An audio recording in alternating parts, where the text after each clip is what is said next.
She had nothing left. No name anyone remembered, no door left to knock on, just the rain, the alley, and three men who'd already decided what happened next.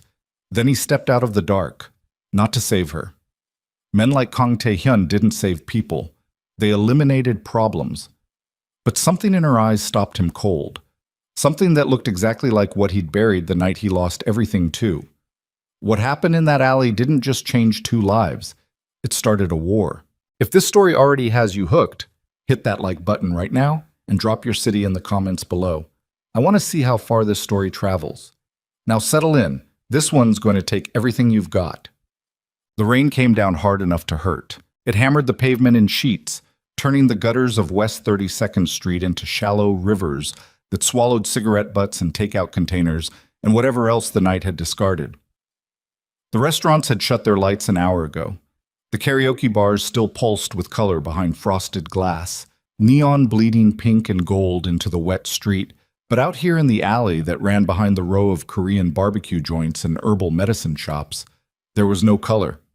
Just gray concrete, black shadow, and the particular stench of a city that never quite cleaned itself no matter how hard it rained. Kang Tae-hyun stood at the mouth of the alley with his hands in the pockets of a coat that cost more than most people's monthly rent and watched three men do something they were going to regret. He hadn't planned to be here. He'd been heading back to the car after a meeting 3 blocks north. A quiet conversation in a private dining room above a restaurant that officially didn't exist, with men who officially didn't know each other. Business. The kind that didn't appear in any ledger or get discussed in any language that a wiretap could make useful. He was supposed to walk to the car, get in, and be back at the estate by midnight. Instead, he'd heard something. Not a scream he might have ignored. The night had its share of those, and most of them resolved themselves without his involvement. What he heard was the particular sound of someone trying not to scream. That tight, controlled stillness of a person who understood that making noise would only make things worse. He knew that sound the way you knew the sound of your own heartbeat. From the inside, he turned into the alley without thinking about it. That was the first sign that the night was going sideways. The three men had her pushed against the wall beneath a broken fire escape, the metal overhead dripping water down in a thin, steady stream that soaked the collar of her jacket. She was young, late 20s, maybe. Black woman, natural hair plastered flat by the rain, jaw set in the particular way of someone who had decided that whatever happened next, they were not going to beg. Her hands were up at chest level, palms open, the universal gesture of someone stalling. Buying seconds, trying to find the angle. Two of the men were in front of her. Third was to her left, cutting off the exit.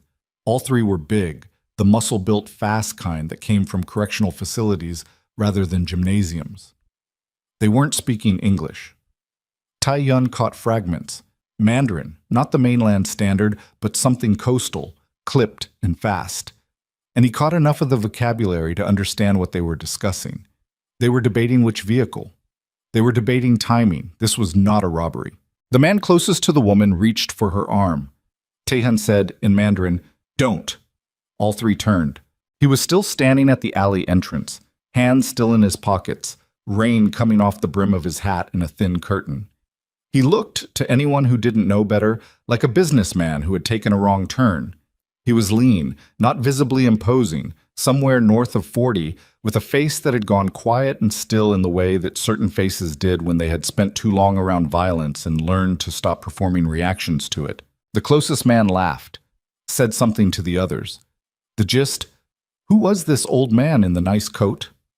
"Walk away," the man said, switching to English now, showing Tae-hyun the particular courtesy of letting him understand his own dismissal. "Not your business." Tae-hyun looked past him at the woman. Their eyes connected for a fraction of a second. Hers were dark, exhausted, and contained behind them a specific kind of intelligence, the kind that had spent years reading situations fast enough to survive them. She was reading him right now, trying to decide if he was rescue or complication. He looked back at the man. "You're working for Shen Guowei," Tae-hyun said. Not a question. He recognized the tattoo on the forearm. "Guowei and I have an arrangement. This block is not part of his territory." The man's smile didn't change, but his eyes did. A flicker of recalculation.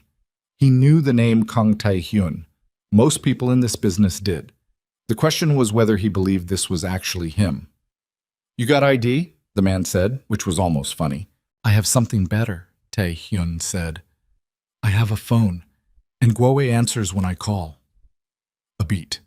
The three men exchanged a look. That was the problem with freelance enforcement. The chain of command had gaps in it, and the gaps were exactly where moments like this lived. The one on the left moved first. He always did, in these situations. The one on the left was always the fastest and the least patient, which was also why the one on the left rarely lasted long. What happened in the next 40 seconds was not complicated. It was simply efficient, and it was ugly in the way that real violence was ugly. Not choreographed, not cinematic, full of sounds that had no place in any edited version of events. Tae-hyun moved out of his pockets and into the space between them, and he used the rain and the dark and the fact that none of them had expected actual resistance. And when it was done, all three men were on the wet pavement, and Tae-hyun was breathing harder than he would have liked, and there was blood on his knuckles that was not entirely his own. He stood still for a moment, assessed. All three breathing. That was fine. He preferred it that way when the situation allowed. Bodies created paperwork, and paperwork had a way of becoming complications. He turned around. The woman hadn't run. He hadn't expected that. Most people ran. The situation had its own gravity. Violence occurred. The threat collapsed. The door opened. Survival instinct pushed through it. But she was still standing against the wall with her back straight and her chin up and her eyes on him. And there was something in her posture that was not quite composure but was trying very hard to be. "You should go," he said. "Where?" she said. The word hit the air between them and stayed there. Not rhetorical, genuine. She wasn't asking for directions. She was asking a real question, and Tae-hyun, who had not survived 43 years and the specific industry he inhabited by making impulsive decisions, found himself standing in the rain staring at a stranger and not having an answer that felt sufficient. He took off his coat. He wasn't sure why. The movement was almost involuntary. His hands moved to the buttons before his mind formally issued the instruction. The way your hand pulled back from a hot surface before conscious thought registered the burn. He held it out to her. She stared at it for a second. Then she took it. She pulled it around her shoulders and something went out of her face. Not relief exactly, more like the particular deflation of a person who had been braced against something for so long that they'd forgotten what it felt like not to be bracing. She pulled the coat tighter and she looked away, and he saw her throat move. "I don't have anybody," she said. The voice was quiet, almost conversational, like she was reporting a fact rather than confessing to it. There's nobody I can call. There's no place I can go right now that those men can't follow me to." She stopped, swallowed again. "I know that sounds like a problem you didn't sign up for." "No," he said. She looked at him. "It is a problem I did not sign up for," he said. "But that is not the same as one I will ignore." He pulled out his phone, made a call. Spoke in Korean for 30 seconds. Clipped, directive, the kind of language that expected compliance rather than questioning it. He ended the call and looked at her again. "A car is coming. You will come with me." "I don't know you." "No," he agreed. "That's supposed to be a reason not to get in a stranger's car." Under ordinary circumstances, yes. He looked down at the three men on the ground, the rain soaking through their jackets, the water running thin pink where his knuckles had connected. These are not ordinary circumstances. She looked at the men, looked at him. The calculus of desperation was something he understood. It was not comfortable math, but it was math people performed when the options had narrowed to a specific and limited set. "What's your name?" she asked. He told her. He watched her face for recognition. Most people had a reaction, something in the eyes, the jaw, a tightening around the mouth that meant the name had landed somewhere, it meant something. She had no reaction, which meant either she genuinely didn't know it or she was very, very good at not showing things. He suspected both were partially true. "Zuri," she said. "Zuri Bennett." The car arrived at the alley entrance. Black, sleek, windows that told you nothing about what was inside. The rear door opened from within. Zuri Bennett looked at the car, looked at the alley, looked at Tae-hyun, made the choice that people made when they were out of choices, which was still a choice, just made with different math than the ones that came before it. She walked toward the car. The estate was 40 minutes north of the city, past the point where the highway exits began to space further apart, and the lights along the road grew sparse, and the sky actually showed stars through the breaks in the cloud cover. The property was behind a gate, and behind the gate was a long drive lined with old trees. And at the end of the drive was a house that was too large and too quiet, and lit in the particular way of places where security was not decorative. Zuri said nothing for most of the drive. Taehyun respected that. He sat across from her in the back of the car and looked at his phone and made 2 more calls. Terse, Korean, the kind of operational instructions that moved people and information without explanation. The man in the passenger seat up front, who Zuri would later learn was named Jin, did not turn around once during the drive. He sat like a piece of furniture that happened to carry a weapon. Taehyun's coat was still around her shoulders. She hadn't taken it off. He noticed that. Inside the estate, a woman named Mrs. Cho, 50s, iron-haired, with the bearing of someone who had been running large households long enough that she had ceased to find anything genuinely surprising, met them in the entrance hall and took Zuri in with a single comprehensive glance and produced, seemingly from nowhere, dry clothes, towels, and a tray of something hot. "She'll need a room," Taehyun said. Mrs. Cho had apparently already arranged this. She led Zuri toward the east wing stairs. Zuri stopped at the base of the staircase and turned back. Taehyun was still in the entrance hall, jacket off now, loosening his tie. There was a bruise forming along the left side of his jaw that he either hadn't noticed or wasn't concerned about.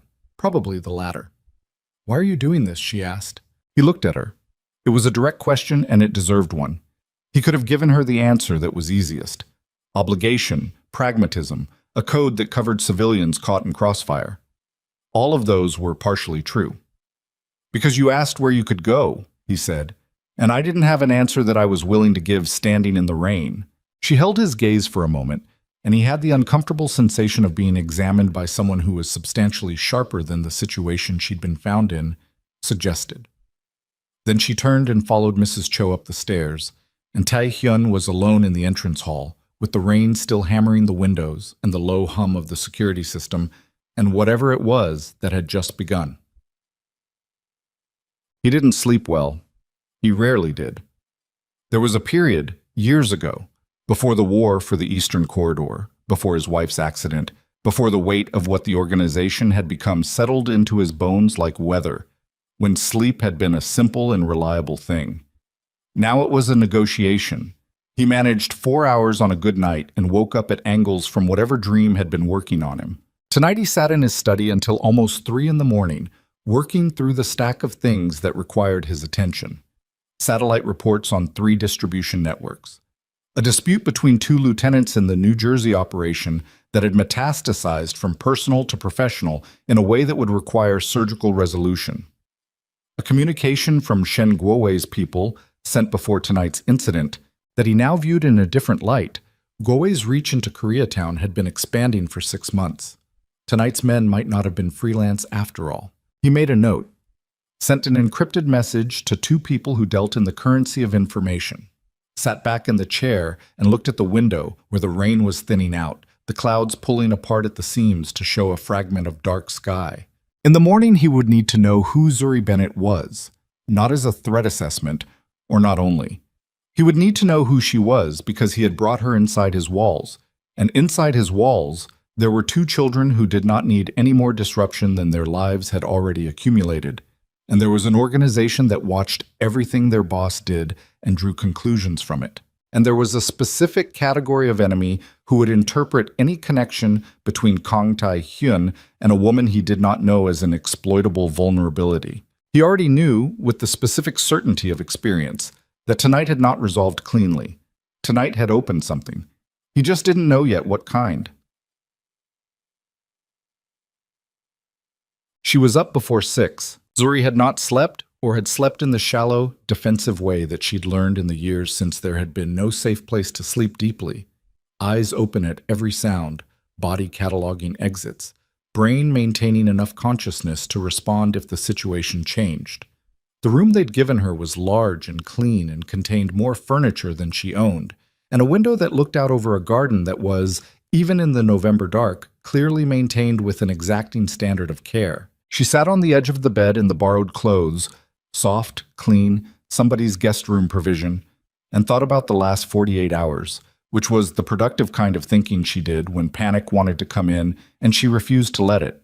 48 hours ago, she had been in her apartment in Crown Heights, which was an apartment that her landlord was in the process of reclaiming because the building had been sold to a development company, and the development company had a use for the space that did not include its current tenants. 48 hours ago, she had gotten the certified letter confirming what she'd been told was coming and had sat on the floor of the kitchen because there was no chair.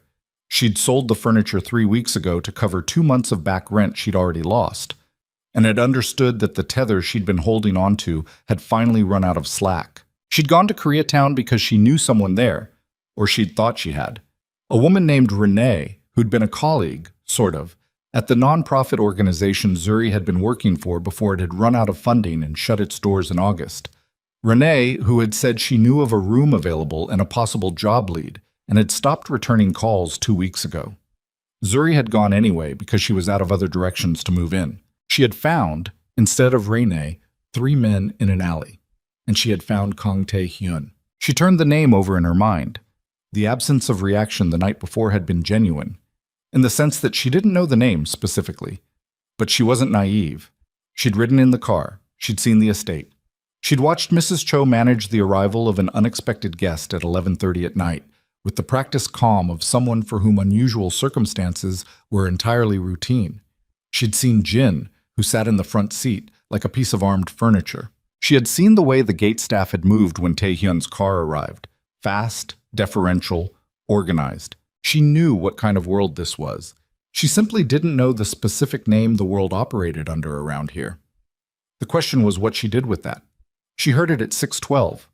Small feet on hardwood, the particular pattering rhythm of a child moving with determined speed. The sound stopped outside her door. A pause. Then a small, considered knock. She opened the door. 2 children, a boy and a girl. The boy was older, 8, maybe 9, with his father's jaw and careful eyes, dressed already in what looked like school clothes, standing with the posture of someone who had been informed that posture mattered.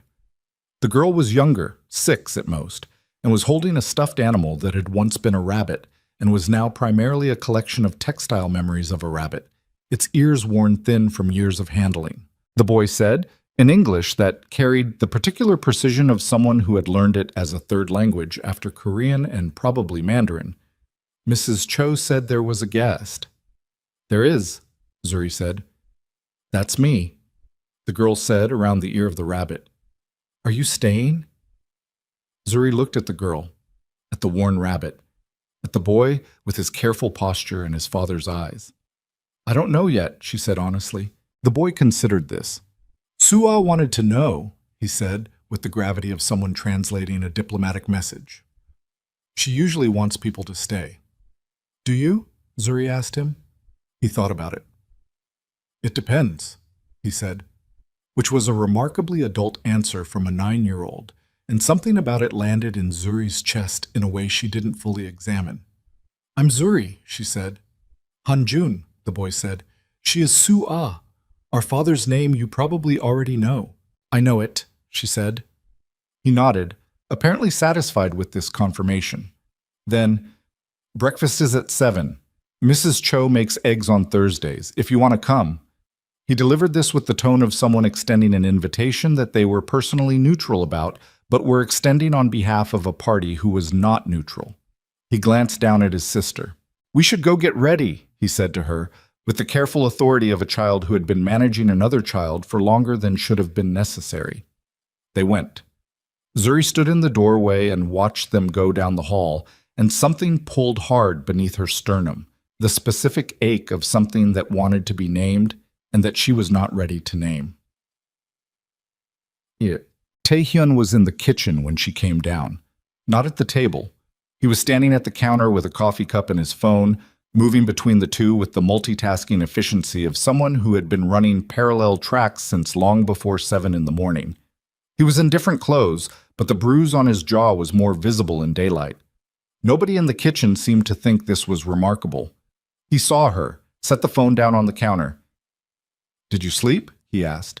"Some," she said, which was a diplomatic fraction of the truth. He looked at her with the quality of attention that she'd noticed the night before. Not aggressive, not intrusive, just precise. Like he was filing information rather than performing interest. "Sit down," he said. "Eat something." She sat at the kitchen table. Mrs. Cho materialized with eggs and rice and a small bowl of kimchi and something that Zuri didn't recognize but that smelled like it had been cooking since before anyone else was awake. Hanjun and Sua were already at the table. Hanjun eating methodically, Sua rearranging her eggs in a way that suggested eating was a secondary consideration. Taehyun came to the table and sat. Not at the head of it. He sat at the side, the way someone sat when they were joining a group rather than presiding over it. Zuri noticed that too.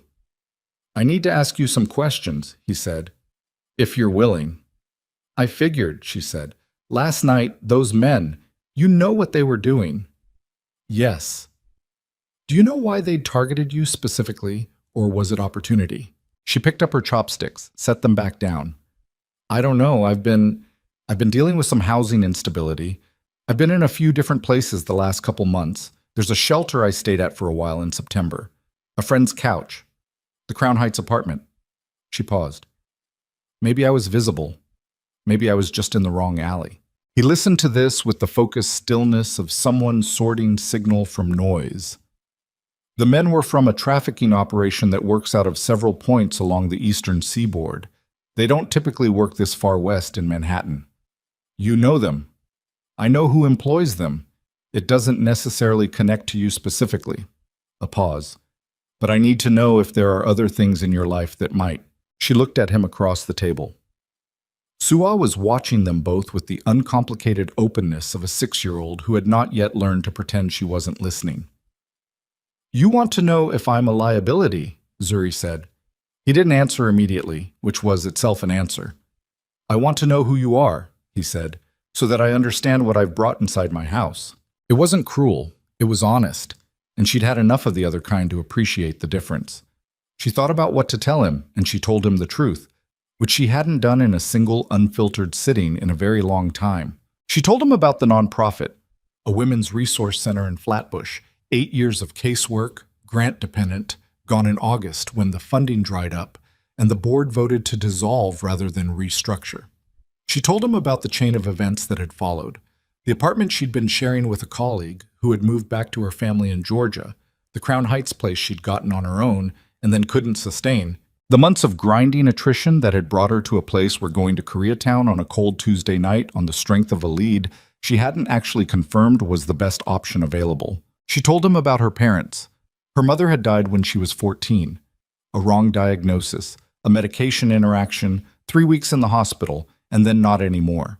Her father had made it until she was 21 before his heart gave without warning, and then she had been, in the practical sense, on her own. She'd had an aunt for a while, an uncle by marriage, cousins she'd fallen out of regular contact with, and then a succession of smaller losses, the kind that didn't constitute emergencies but accumulated into a particular shape. And she had looked around one day in her mid-20s and understood that the shape was alone. She'd built things since then, colleagues who mattered, a few genuine friendships. The work at the nonprofit, which had been more than a job, had been, in the plainest sense, the structure around which she'd arranged her life. And then the work had gone, and the structure had gone with it, and the friendships had their own complicated geographies, and she'd been paring down for 6 months until there was very little left to pare. She said at the end of it, "I don't have anybody." And then, almost immediately, "I know how that sounds." Across the table, Hanjun had stopped eating. He was looking at his plate with the exaggerated focus of a child who was pretending not to listen so that the adults would keep talking. Taehyun said nothing for a moment, then, "It sounds like the truth." "It is the truth." She looked at him. "Is it a problem?" He picked up his coffee, drank, set it down. "No," he said. "It's not a problem." After breakfast, Sua pressed the worn rabbit into Zuri's hands without explanation and toddled off after her brother, and Zuri sat at the kitchen table holding a stuffed animal that had been loved almost past the point of recognition, and she thought about the word family and what it cost to say it and what it cost not to. By noon, Taehyun had made 6 calls, received 12, and held 2 in-person meetings in his study that lasted a combined 40 minutes and covered, among other things, the question of who exactly had sent those men into Koreatown the previous night. The answer, when it came back from his information sources, was more complicated than a random crew working a target of opportunity. The men had been sent. The target had not been Zuri Bennett. The target had been the block. A sweep operation, indiscriminate, the kind of work that Shen Guo ran when he wanted to expand a territory's revenue base without the operational overhead of individual acquisitions. Zuri had been in the wrong alley at the wrong time, which was, in some ways, better news, in some ways worse. Because the problem now was not that someone had specifically targeted a woman Tae-hyun had brought into his home. The problem was that Shen Guo was running operations inside Koreatown, which was the heart of Tae-hyun's legitimate business interests and the buffer zone around his actual interests, and doing it with a boldness that suggested he no longer felt the constraints that had previously applied. That meant either Guo had information that had made him confident, or he had muscle that had made him confident, or both. Tae-hyun sat with this for a moment. Then he called the man who handled his intelligence operation and said, "Find out what Guo knows about me that he shouldn't." He spent the afternoon at his desk, and then at 4:30, he heard something he didn't hear often in this house. Laughter. He walked to the window. Below, in the back garden, bare-limbed trees, the last of the autumn roses gone to hip, the November light already thinning at the edges. Suah was running in circles around Zuri, who was attempting to demonstrate something that Suah was attempting to replicate and failing at, which was apparently the entire point, because Suah's failure produced a shriek of delight that carried all the way up to the second floor. Han Jun was sitting on the garden bench with his homework, not participating, but not inside either. He was watching, in the careful way he watched everything, and once or twice Tae-hyun saw the corner of his mouth move in the specific direction of something that was trying to decide if it was allowed to be a smile. He stood at the window for longer than was necessary. That evening, she came to find him. He was in the garden himself by then, the children back inside for dinner and homework, and the routine that Mrs. Cho maintained with the steadiness of continental drift. He was standing near the dormant rose bed with a glass of water, doing what passed for decompression at the end of his kind of day. Zuri came out in a coat that Mrs. Cho had apparently produced from somewhere. The estate had closets that predated specific occupants, and stopped a few feet away. "I want to know what I walked into," she said. "The real version." He looked at her. The light in the garden was gray and thin and honest. "What do you already know?" "I know you're not a businessman," she said. "I know this house has more security than a bank. I know you made a phone call this morning that resulted in information about last night's men by 2 this afternoon, which is not something a businessman can do." She paused. "I know the Korean community in this neighborhood maintains a very specific kind of quiet about your name. And you want to know what that name actually means?" "I want to know what I'm inside," she said, "so I can decide what I'm going to do." He appreciated that. She wasn't asking him to justify it or explain it in terms that made it comfortable. She was asking for the facts so she could assess the facts and make a decision like an adult who had been doing that without assistance for most of her life. He told her, not everything, not the parts that had no relevance to her immediate situation, but enough. The organization, the legitimate businesses that were both real and functional and also structural covers for the other work. The territory, the current state of the Eastern Corridor, which was more contested than it had been in a decade. Shen Guo's name and what it represented. She listened without interrupting. When he was done, she was quiet for a moment, looking at the garden. "Those children," she said, "they don't have a mother." "She died," he said, 3 years ago. A car accident, on a road I should have insisted she not drive on. The should have was not something he said lightly or often. Zuri seemed to understand that it wasn't light. "They've been growing up in this," she said. "Yes." A pause. "It is not the life I planned for them." "But it's the one they have." "Yes." She looked at him. "Why did you tell me all of this?" "Because you asked a direct question," he said, "and you deserved a direct answer. Most people in your position don't feel that way." "Most people in my position," he said, "have made their peace with it. I have not always." He looked at his water glass. "I don't explain that often either." She nodded slowly. The garden was getting dark. Somewhere inside the house, Su-ah was making a noise that was probably related to the bath time negotiation Mrs. Cho conducted every evening with the patience of a veteran diplomat. "I'll stay," Zuri said. "For now, until I figure out where I'm going." "There's no timeline," he said. "There should be," she said with a precision that he recognized, the voice of someone who had learned the hard way what happened when you got comfortable in a borrowed space. "I don't want to be a charity case." "You are not a charity case." "Then what am I?" He thought about the question, not the tactical version, the real one. What was she? What had she become in 18 hours of existing inside the strange, specific gravity of his life? "A person," he said, "who is in a difficult moment, who I chose to offer a different option." He met her eyes. "And who I think is capable of deciding what to do with it." She held his gaze. Then she pulled the borrowed coat tighter and looked back at the house, where the lights were coming on in the upstairs windows, where his children were making the ordinary sounds of evening, where the machine of this complicated life kept running regardless of what either of them decided. "Okay," she said. "Just that. Okay." Taehyun was still in the garden 20 minutes after she went inside. The night had come down fully now, cold and clear following the rain, and he stood in it and worked through what he knew and what he didn't know and what he felt, which was the category he was least accustomed to auditing. His phone rang. Jin's name on the screen. He answered. Jin said, in Korean, clipped and fast, "We have a problem. Guowei's people have been asking questions about last night, about who intervened. They know it was me. They know someone with muscle intervened. They don't have the name confirmed yet. How long before they do?" A pause. "Less than 48 hours. Probably less."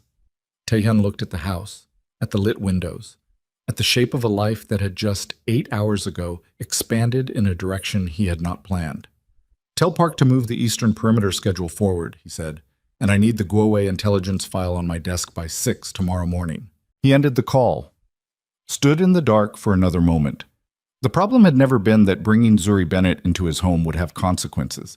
He had known that from the moment he turned into the alley. The problem was that the consequences were already moving faster than he'd expected. Guowei was asking questions. Guowei was connecting dots. And the dot that connected most cleanly to Kang Taehyun's greatest vulnerability, the one that every enemy in the history of his operation had tried to find and use, was not the organization, not the money, not the territory. It was the children. And now, perhaps, it was something else too. He went inside. The house was warm and too quiet in the way that houses got after children were put to bed. That specific peace that felt fragile at the edges. He climbed the stairs, past the door behind which Su-ah was presumably asleep with her worn rabbit. Past Han Jun's door, where a sliver of light told him his son was still reading, the way his son always read too late, the way Taehyun had read too late at his age. He stopped outside his own bedroom door and stood in the hallway and thought about what Jin had just told him and what it meant for the woman asleep at the other end of the corridor. Guowei's men didn't yet have a name, but they were asking. And in this business, once someone started asking the right questions, they always got the answers. The file on Shen Guowei was 43 pages, and Taehyun read all of it before the coffee was done brewing. He sat at his desk in the gray 6 a.m. light, with the file open and a pen in his hand that he hadn't used yet, and worked through it the way he worked through everything, methodically, without hurry, letting the picture build itself rather than forcing it into a shape he'd already decided on.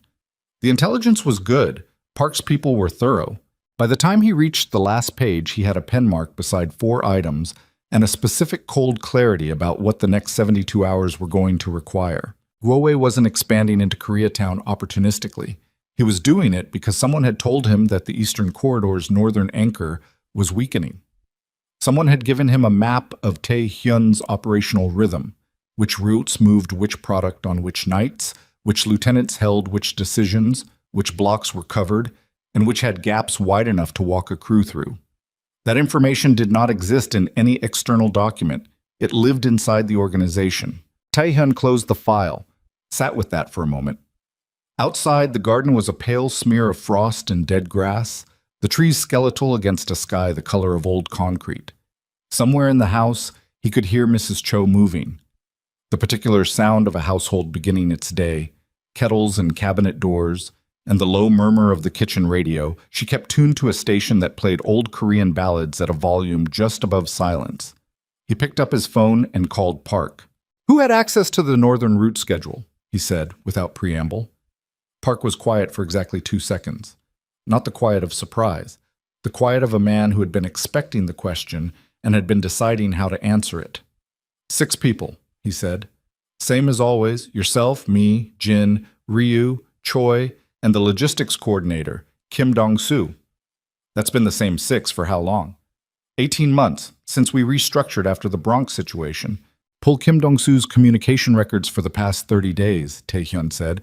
"Personal devices too. Everything." Another pause. "That's going to create friction. Dong-soo has seniority. If he finds out he's being reviewed, then he finds out," Tae-hyun said. "Pull the records." He ended the call, set the phone down, looked at the wall where a painting hung that his wife had bought at a small gallery in Insadong the year before they'd moved to the States, a landscape of mountains rendered in inkwash style, spare and cold and precise.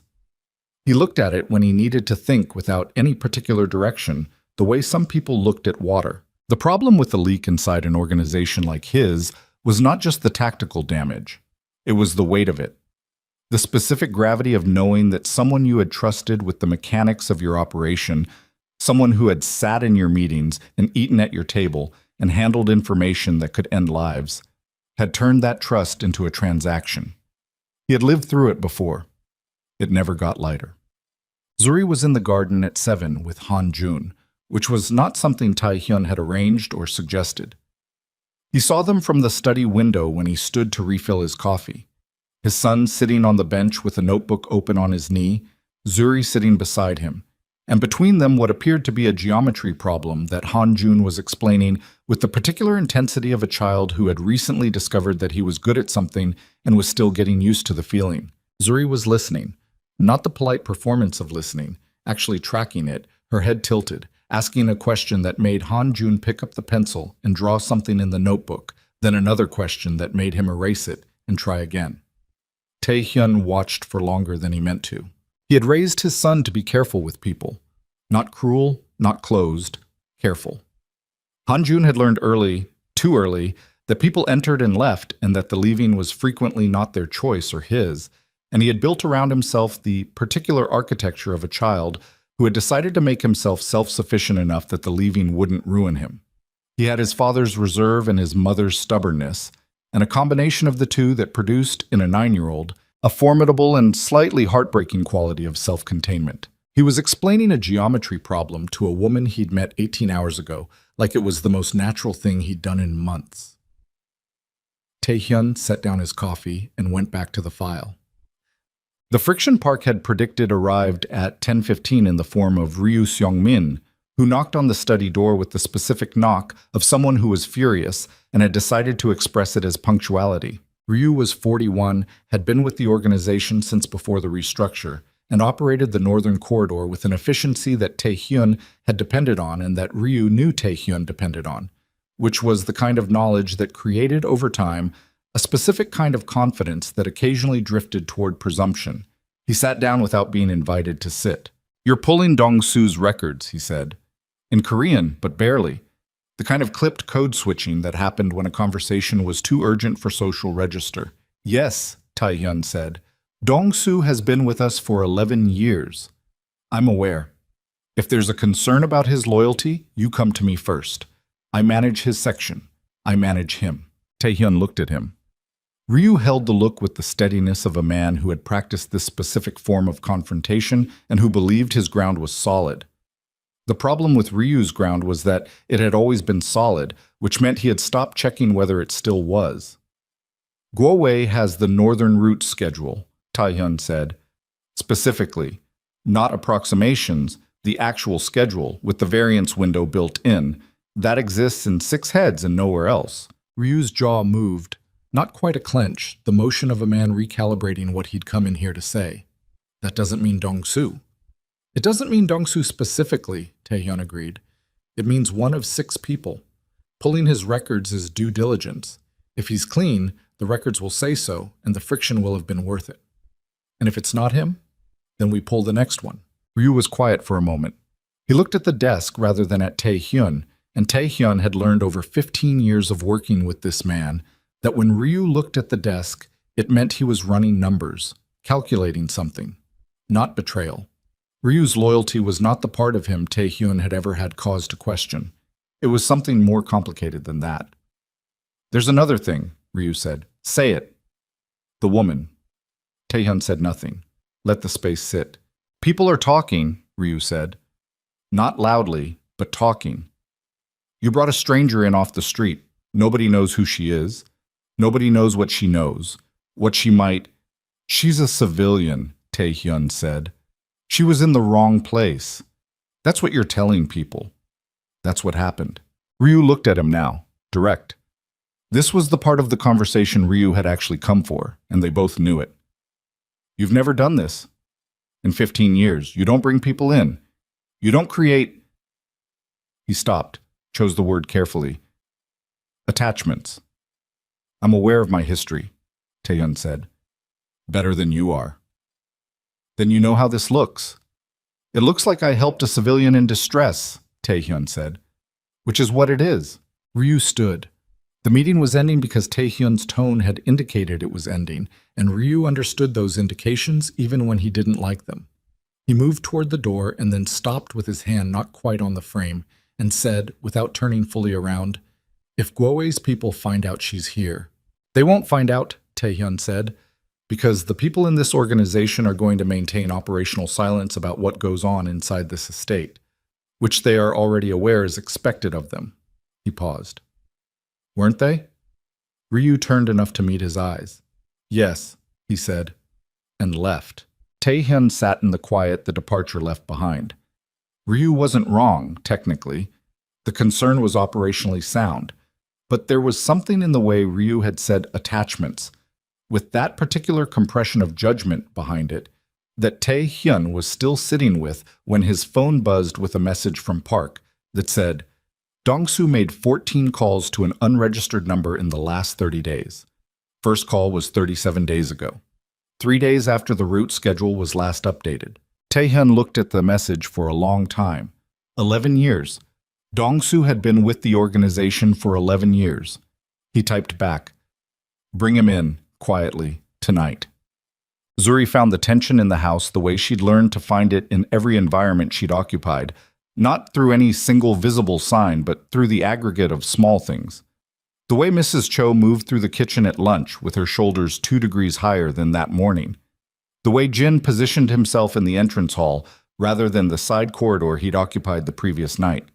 The way Han Jun, who had been animated and almost loquacious about geometry in the garden, was now very quiet over his lunch and watching his father's face with the focused anxiety of a child running a continuous background assessment of the household's emotional weather. She didn't ask Tae-hyun directly. Not at lunch. The children were there, and whatever was running beneath the surface of his composure was being managed, with visible effort, away from them. She asked him in the hallway at 2 o'clock, when she caught him moving between the study and the rear exit with Jin at his shoulder and the specific forward momentum of a man with a destination. "What happened?" she said. He stopped, looked at her. The assessment in his eyes was faster than it had been this morning. The tempo of his processing had accelerated, which she read as things having moved in a direction he was managing. "A situation within the organization," he said, "not connected to you." "You sure?" A beat. "Yes." "You're lying," she said, "or you're being partial, which is a form of lying." His jaw tightened slightly. Not anger. Recalibration. She got the sense that he was not frequently spoken to this directly by people who were not in his operational structure, and that it created a specific adjustment requirement. "There may be someone in the organization passing information to Guowei," he said.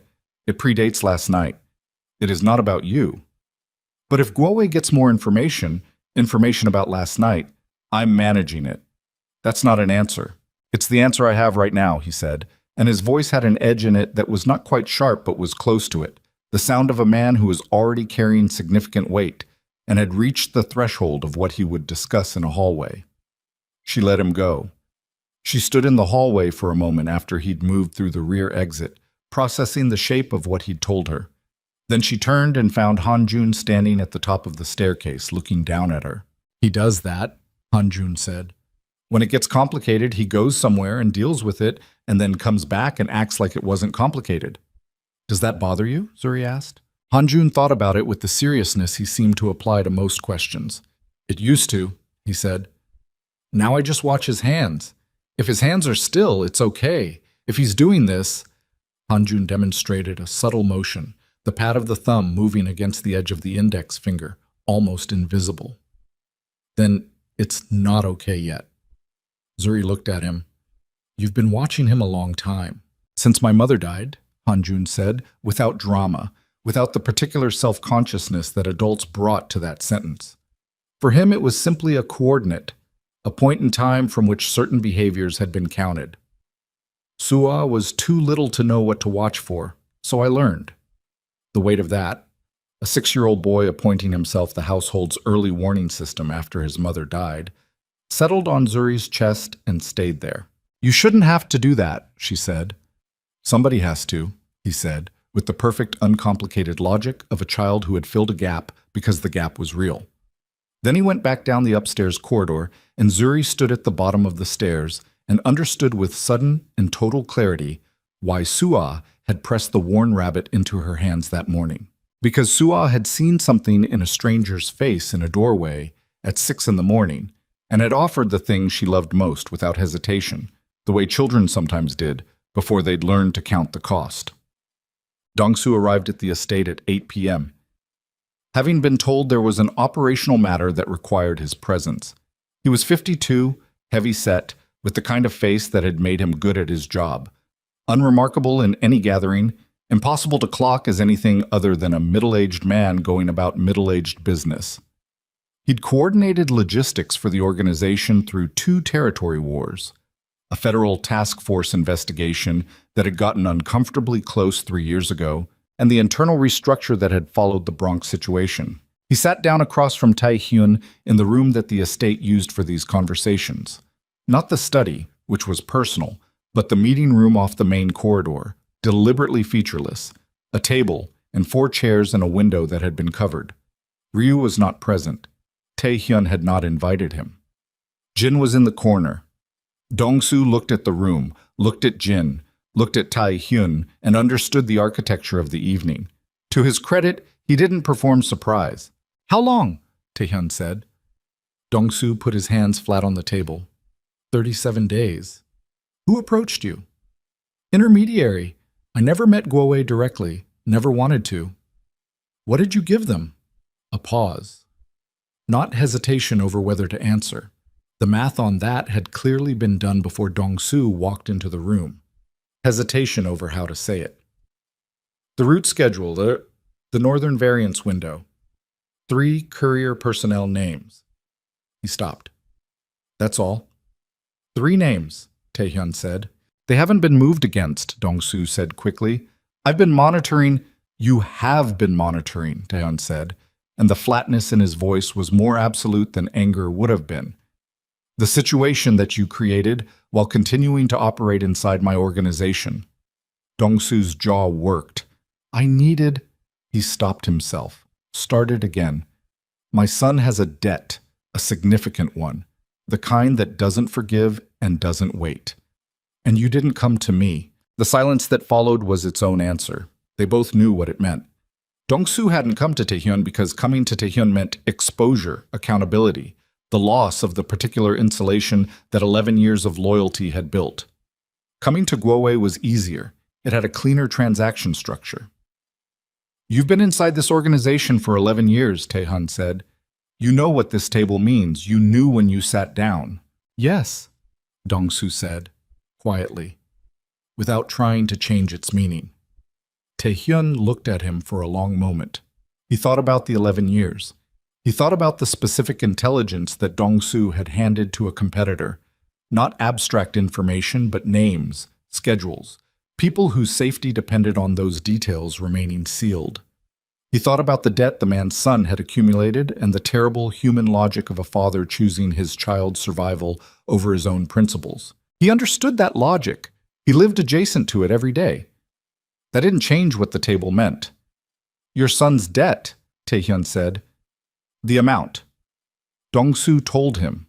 It was significant, not insurmountable. It will be settled, Taehyun said, from a fund that has nothing to do with your section. Your son will not know where it came from. Dong-soo stared at him. You are finished with the organization, Taehyun continued. Tonight, your access is closed as of this conversation. You will not contact anyone in the operation. You will relocate. Park will arrange the details. You will have enough to live on. He paused. This is not generosity. This is the version of this that your 11 years bought you. Do you understand the distinction? Yes, Dong-soo said. His voice had changed, lost whatever it had been holding itself around. He looked like what he was, a man who had made a choice that could not be unmade, and who was receiving a mercy that he had not expected and did not know how to carry. The 3 couriers, Taehyun said. I need every detail of what Guowei's intermediary asked about them. They spent another 40 minutes on the specifics. When Dong-soo left, with Jin following him to the gate, not aggressively, just ensuring the exit was clean, Taehyun sat alone in the meeting room and looked at the covered window and thought about the distance between what an organization required and what a human being could sustain. The couriers would need to be moved tonight. New documentation, new routes, new contact protocols. That was Park's next 6 hours. The intelligence Guowei already had would need to be evaluated for what it enabled and what operations were now compromised. Ryu was going to have to be told, and Ryu was going to have to absorb the fact that a man in his section had been running a parallel transaction for over a month without Ryu catching it, which was going to go down in a specific way that would require careful management. And Guowei, who now had enough to begin mapping the Northern Corridor's vulnerabilities, was going to act on that information within a window that was probably shorter than comfortable. Taehyun picked up his phone, made the calls, set things moving. He went back to the main house at 10:30. The children were long asleep. Mrs. Cho had left a covered plate on the kitchen counter that he didn't eat. He stood in the kitchen in the quiet and felt the weight of the evening arrange itself in his chest alongside everything else he carried, the accumulated mass of what running something like this actually cost, the specific toll of it that never showed up in any accounting. He heard footsteps on the stairs. Soft. Careful. Someone who was trying not to wake the house. Zuri appeared in the kitchen doorway. She was in the borrowed clothes again, hair pulled back, and she looked at him with the particular directness she seemed to default to regardless of hour. You're doing the hand thing, she said. He looked down. His thumb was moving against the edge of his index finger. He hadn't noticed. He stopped. Hanjun told you, he said. He told me what to watch for, she said. There's a difference. She moved to the kitchen counter, filled a glass of water, held it toward him. He took it. Did you handle it? Part of it. The rest? The rest is in motion. He drank the water. Guowei has information about my operation that he shouldn't have. The source of that information has been removed, but the information itself is already in play. Which means he'll use it. Yes, probably soon. He's been building towards something for 6 months. What I gave him tonight, what the situation tonight gave him, the incident in Koreatown, his crews asking about who intervened, he's going to have a name within 24 hours. When he has the name, he's going to move. Zuri set her water glass down carefully. Against you. Against anyone connected to me, he said. That's how Guowei operates. He doesn't go for the target directly. He goes for the edges of the target and collapses inward. She looked at him steadily. The children. They have a security protocol, he said. It's established. It's been in place since my wife died. He paused. But the protocol was designed around a household of a specific composition. And now the composition has changed, she said. You don't have a protocol, he said. You're not in the system. My people don't have a framework for your position here because your position here is... He stopped. Undefined, she said. Yes. She looked at the window above the sink. Outside, the grounds were dark, the security lighting doing its quiet work along the perimeter. She looked at the dark for a moment with the expression of someone running calculations that she hadn't expected to be running when she woke up this morning. Then define it, she said. He looked at her. Tell your people I'm under your protection, she said. Formally. Whatever that means in your structure, do it. Because if Guowei is going to know your name by tomorrow night anyway, the part where I'm an undefined variable in your household is a problem for both of us. She met his eyes. I'm not asking to be inside your organization. I'm asking you to close the gap. It was, he thought, a remarkably precise reading of the situation from someone who had been inside his world for 36 hours. If I do that, he said carefully, your position here becomes explicit. You become a known association. Guowei's people, when they map my connections, will find me anyway, she said. You know that. The only question is whether they find me defined or undefined. One of those is more dangerous. The kitchen was very quiet. The radio was off. Outside, somewhere along the north perimeter, a sensor light swept a slow arc across the garden. He looked at her for a long moment, at the steadiness in her face, at the particular quality of courage she was displaying, which was not the dramatic kind, not adrenaline-fueled or righteous, but the grinding, deliberate kind that came from someone who had been surviving hard situations through pure application of will, long enough that they'd stopped finding the calculation novel. All right, he said. He reached for his phone, sent a single message to Park and Jin that was 4 words in Korean. She is protected formally. He set the phone down.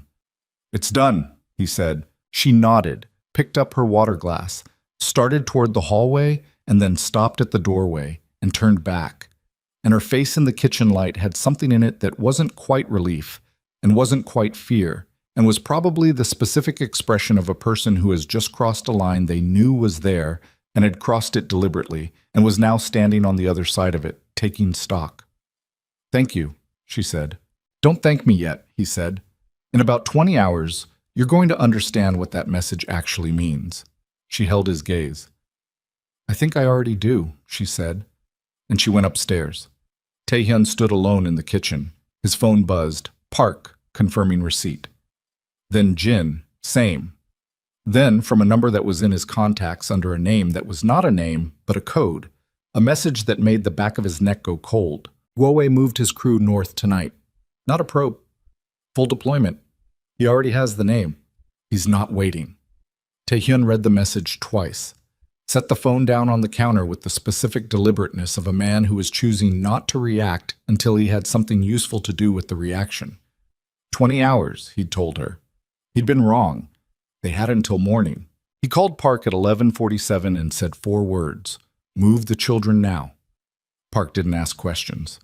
That was what 11 years of working together produced, the specific trust that lived in the gap between instruction and execution, the place where most organizations broke down, and his had learned not to. Taehyun heard Park's voice shift into operational register before the call ended, the particular compression of a man switching from standby to active in real time. Taehyun was already moving when he hung up. Out of the kitchen, up the stairs, down the corridor to Sua's room first, because Sua was younger and slower, and the sequencing mattered. He opened her door without knocking. She was asleep on her side with the worn rabbit tucked under her chin and her mouth slightly open, and she looked, in the low light from the hallway, so completely and vulnerably small that something moved through his chest that he didn't have words for in any language. He picked her up. She stirred but didn't wake fully, made a sound against his shoulder, the half-conscious protest of a child being moved from warmth. He held her and went across the hall to Hanjun's room. Hanjun was awake. He was sitting up in bed with his reading lamp on and a book face down on the blanket, and his eyes already at the door when Taehyun came through it, as if he'd been listening for exactly this. Get dressed, Taehyun said quietly. Warm layers. Fast. Hanjun looked at his sleeping sister in Taehyun's arms.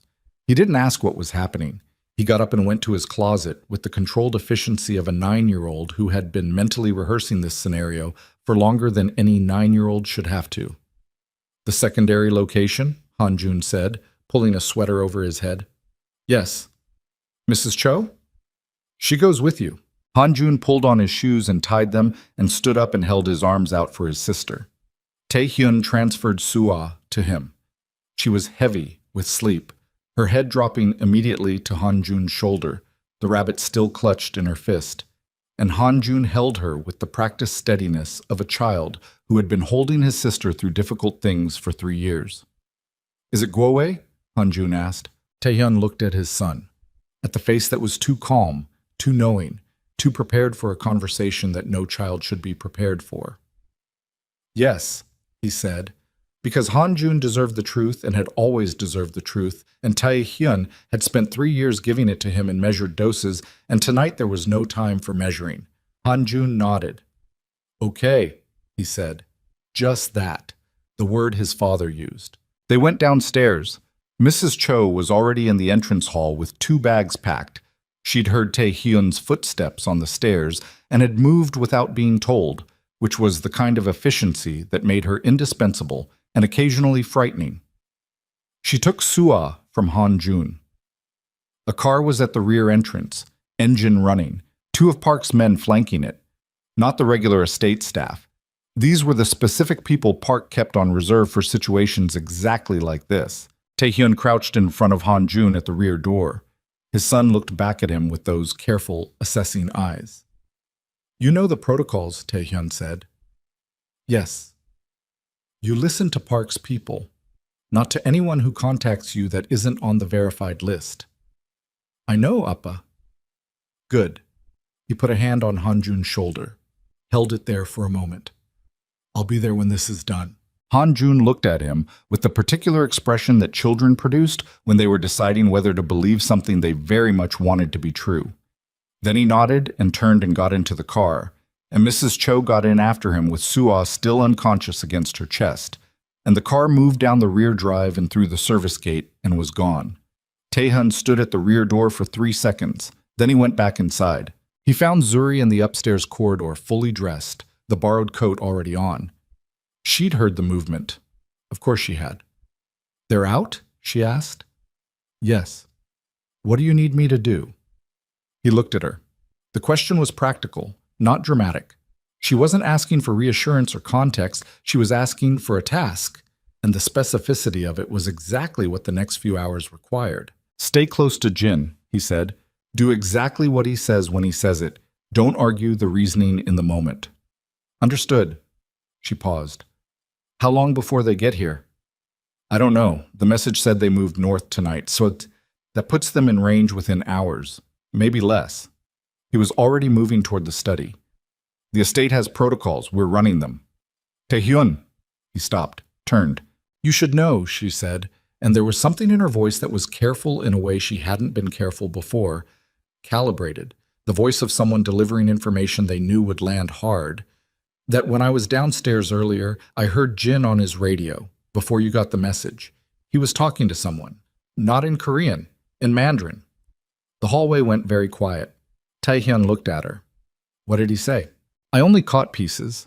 My Mandarin isn't strong, but I caught a number, an address format, I think. And I caught the word for tonight. She held his gaze. I might be wrong, I might have misheard, but I thought you needed to know. He stood absolutely still. The information arranged itself inside his chest with the cold precision of something slotting into a place that had been waiting for it. Jin, who had been with him for 7 years, who was in the corner of the room when Dong-soo confessed, who had seen Taehyun's face when the message about Guowei's deployment came in, who had escorted Dong-soo to the gate and stood there watching the car leave, who had known before anyone else that the children were being moved. And to where? Where's Jin now? Taehyun said, and his voice was the flattest it had been all night. I don't know, Zuri said. I haven't seen him in the last 20 minutes. Taehyun pulled out his phone, pulled up Jin's number, sent a test message, a code word, one of the operational signals that required immediate acknowledgement, watched the screen, the message delivered, read immediately. No response. He called Park. Jin, he said when Park picked up. Where is he right now? A pause. He heard Park moving, heard a door. His post was the main entrance. Let me... A longer pause. He's not at his post. Pull his access logs for the last 40 minutes, Taehyun said, and lock down the secondary location. Change the contact protocol, new verification code right now. Nobody reaches Mrs. Cho or the children through any channel Jin had access to. Done, Park said immediately, and Taehyun heard the operational shift in his voice. The sound of a man who had just understood the shape of the evening and was moving to meet it. What do you need on your end? Every man you can put on the perimeter in the next 15 minutes. We'll have gaps. I know. Fill what you can. He ended the call, stood in the hallway with the phone in his hand, and worked through the implications of Jin the way he'd worked through the Dongsu file that morning, methodically, without the luxury of emotional processing, building the picture. Jin had been in position to hear every significant conversation of the last 36 hours. Jin had heard the message about Guowei's deployment before Tae-hyun did. He would have been monitoring the same channel. Jin had known the children were going to the secondary location before the cars pulled out. If he'd relayed that information, and the Mandarin conversation Zuri had overheard strongly suggested he had, then the secondary location was compromised. Tae-hyun called Park back immediately.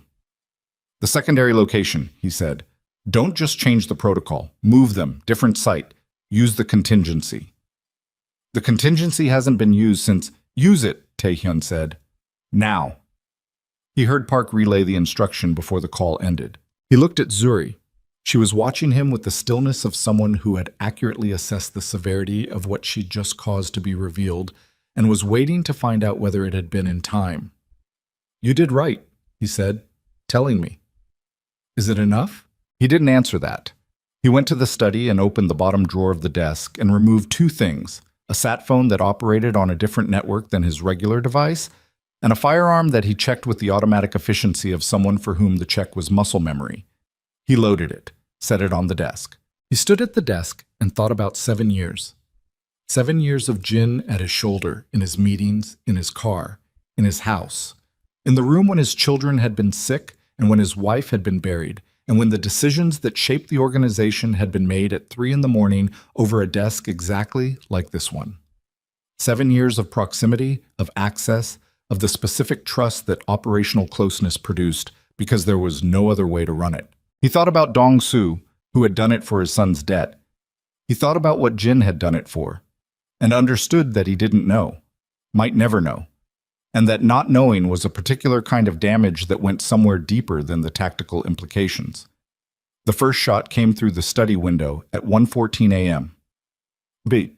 It took out the top left pane of the window and buried itself in the bookshelf on the opposite wall, and Tae-hyun was already moving before the glass finished falling, lateral, away from the window, down behind the desk with the firearm in his hand and his body running the protocols that years of surviving exactly this kind of night had embedded below the level of conscious thought. He heard the estate's alarm system engage, heard the security lights cut on across the grounds, flooding the approach, heard voices on the radio, Park's men on the perimeter, coordinating, the clipped call and response of people who had trained for this and were now performing it in real conditions.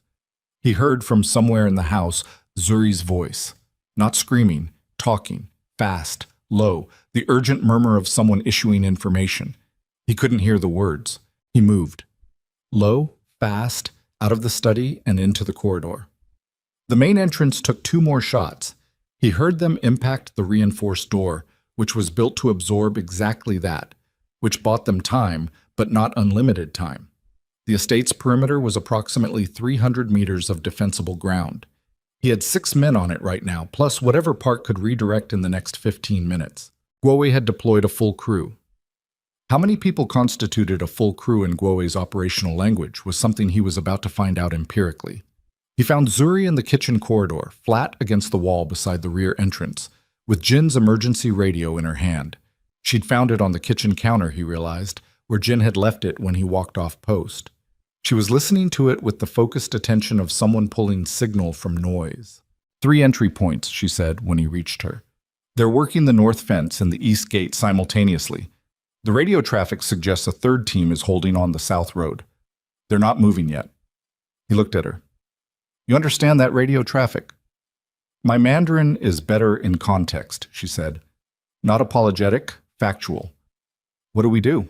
We hold the house until Park can consolidate the perimeter. He scanned the corridor. The rear entrance has a secondary lock. The code is 7741. If I tell you to move, you go through the rear, turn left along the service path, follow it to the structure at the end, which is the groundskeeper's building. There is a room inside with a reinforced door. You go in, you lock it, you wait. And you? I deal with what's in front of me. She held his eyes. It's not a discussion, he said, not harshly, with the flat certainty of someone who had stopped having discussions about certain categories of decision. If I tell you to move, you move. Understand? A beat. Yes, she said. The north fence breach came at 1:22. He heard it on the radio. A burst of Korean from one of Park's men, the word for down, and then static. One of his people had taken a hit. He didn't know which one yet. He moved toward the main entrance with Zuri behind him and took a position at the reinforced side window that gave him a sight line across the north approach. The security lights showed him 3 shapes moving across the grounds in the tactical pattern of people who had done this before. Not amateurs, not desperate hired help. Trained personnel moving in coordinated sequence. He counted 3 visible, which meant at least as many he couldn't see. He shot out the light on the northeast corner. The shape of the approach changed. They'd lost their angle, had to redirect. Bought him 90 seconds. He got back to the corridor. Park's voice on the sat phone calling in. North team is pinned. I have 2 men moving to reinforce, but they're 3 minutes out. Eastgate, Taehyun said. Holding, barely. The south team on the road. Have they moved? Negative, still holding position. Why? That was the question that turned over in his mind as he moved back through the house, checking sight lines, maintaining the picture. Guowei had sent a full deployment, north, east, south coverage. The north and east teams were actively breaching. The south team was holding. Why was the south team holding? He stopped in the center of the entrance hall, thought about it with the particular focused stillness that his body sometimes produced in the middle of chaos, the eye of it, the place where pattern recognition worked fastest. The south team was holding because they were not the assault. They were the catch. They were positioned to intercept something coming out of the estate, not to push into it. Guowei wasn't trying to take the estate. He was flushing it, which meant Guowei expected Taehyun to run, which meant Guowei knew exactly where Taehyun would run to. The secondary location. The contingency that Park had just activated. His chest went cold. He called Park on the sat phone, and Park answered on the second ring, and Taehyun said, The contingency site, has the move completed? They're en route, Park said, 15 minutes out. Pull them back, Taehyun said. The contingency is burned. A silence. How? Jin had access to the contingency protocol. If he was running for Guowei, the contingency is burned. Pull them back to a site Jin never had access to. I need you to think of a location right now, Park. A location Jin never knew. He heard Park breathing, heard him thinking. My sister's place, Park said. In Flushing. Jin was never there. Send them there. Direct. No radio communication on any channel Jin had access to. Drive it manually. Understood. A pause. Taehyun. Jin just turned up on the East Road camera. He's with Guowei's South team. There it was. The complete picture, assembled at last. Jin had walked off post, walked through the South corridor, and out to the road where Guowei's people were waiting for him. He wasn't just an informant. He had come to watch. Taehyun put the sat phone in his jacket and turned around. Zuri was in the corridor doorway. She had heard enough. He could see it in her face. The specific expression of someone absorbing a truth that had arrived faster and harder than any preparation could have adequately addressed. Your children, she said. Park is moving them to a safe site. One Jin didn't know. He looked at her. Because of what you told me tonight. She took that in. He watched her process it. The calculation of what would have happened if she hadn't told him, if the Mandarin overheard in a hallway had seemed too uncertain to report. He saw the moment she arrived at the answer and looked away from it. A shot hit the east-facing wall, close. The plaster cracked in a line above the window. He moved toward her and she didn't flinch back. He stopped 2 feet from her and said, There's something I need you to understand right now. Tell me. What I said before, about going to the groundskeeper's building if I told you to move. That instruction is still active, but I need you to know that if the East Gate falls and Park's reinforcement doesn't hold, I'm going to do something that will change the nature of what this is. She looked at him steadily. What does that mean? It means I'm going to stop managing this defensively, he said. It means I'm going to go to the East Gate myself. And when I do that, the probability profile of the next hour changes significantly. For you. Yes.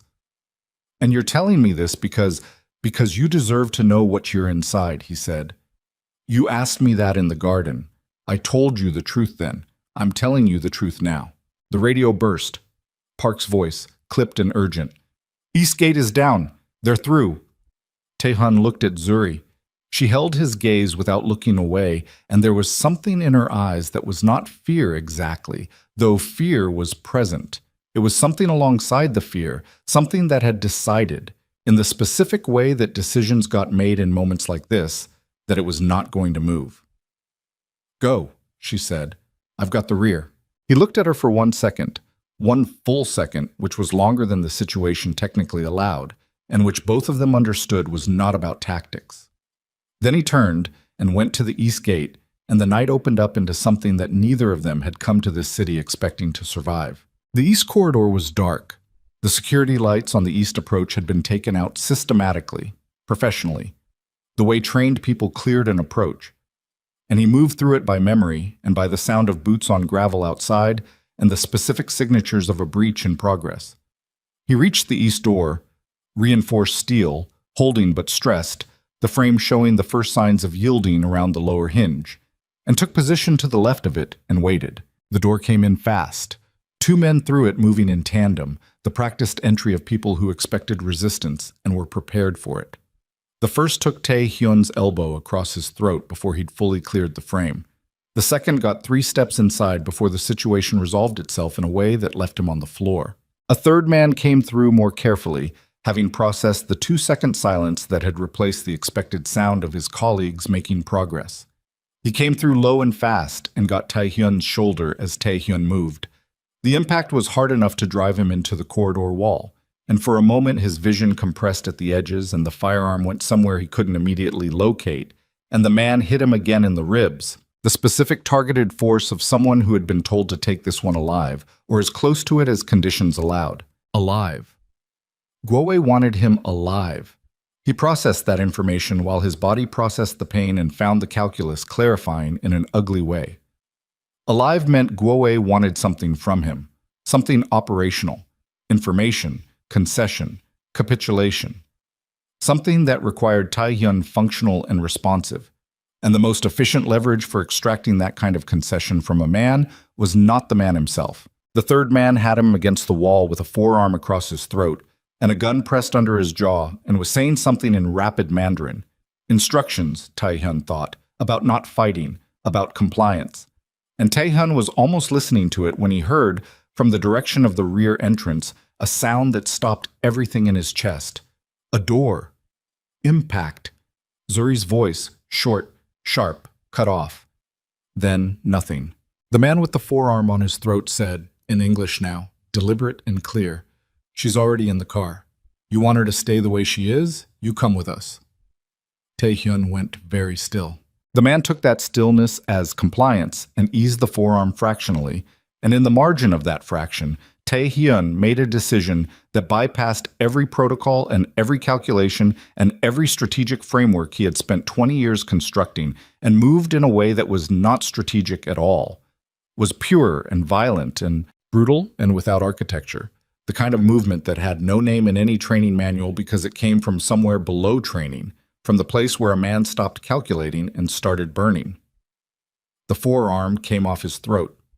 He used the half-second of the man's surprise to drive an elbow into the space below the man's ear, and when the man's knees buckled, he was already moving, through the east corridor, through the rear passage, toward the sound he'd heard. The rear entrance was open. The secondary lock had been forced, not picked, forced, which meant they'd had the time to do it, which meant Zuri had been alone back here for longer than he'd understood. The service path outside was empty. The groundskeeper's building at the end of it was dark. He ran. He ran the length of the service path, and his ribs screamed from where the man had hit him, and his breathing was ragged and wrong at the edges, and he ran anyway, because the sound he'd heard, that short, sharp cutoff, was a sound he was not going to process calmly from a tactical distance. The groundskeeper's building door was open. Inside, a chair overturned. A broken lamp. On the floor near the reinforced room's entrance, the borrowed coat. just the coat. One sleeve twisted as if it had been pulled from a moving person, lying flat on the concrete like a shed skin.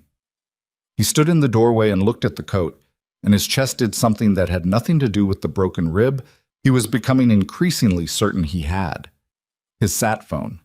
He pulled it, called Park. "They took her," he said. "From the rear. How many cars went out the South Road in the last 10 minutes? He heard Park moving, heard radio traffic, heard the specific controlled chaos of a perimeter that had been breached and was being reclaimed section by section. "2 vehicles, Park said. "South Road, moving fast. We have a partial plate on the second one." "I need them found," Tae-hyun said. "I need them found in the next 20 minutes, or I need to know where Gwawe is operating out of tonight, because that is where they are going." "I know where he is," Park said, and something in his voice was different, tighter, the particular tension of someone holding information they'd been waiting for the right moment to deploy. "We've had eyes on a location in Sunset Park for 6 days. Warehouse facility on the waterfront. That's where he's been running the operation out of." "Why didn't I have that 6 days ago?" A pause. Half a second. "Jin controlled the surveillance schedule," Park said. "The report was in the queue. It never got to your desk." Of course it hadn't. "Send me the address," Tae-hyun said, "and get me 2 cars at the front gate in 5 minutes. "Tae-hyun, you're injured. Let me send a team."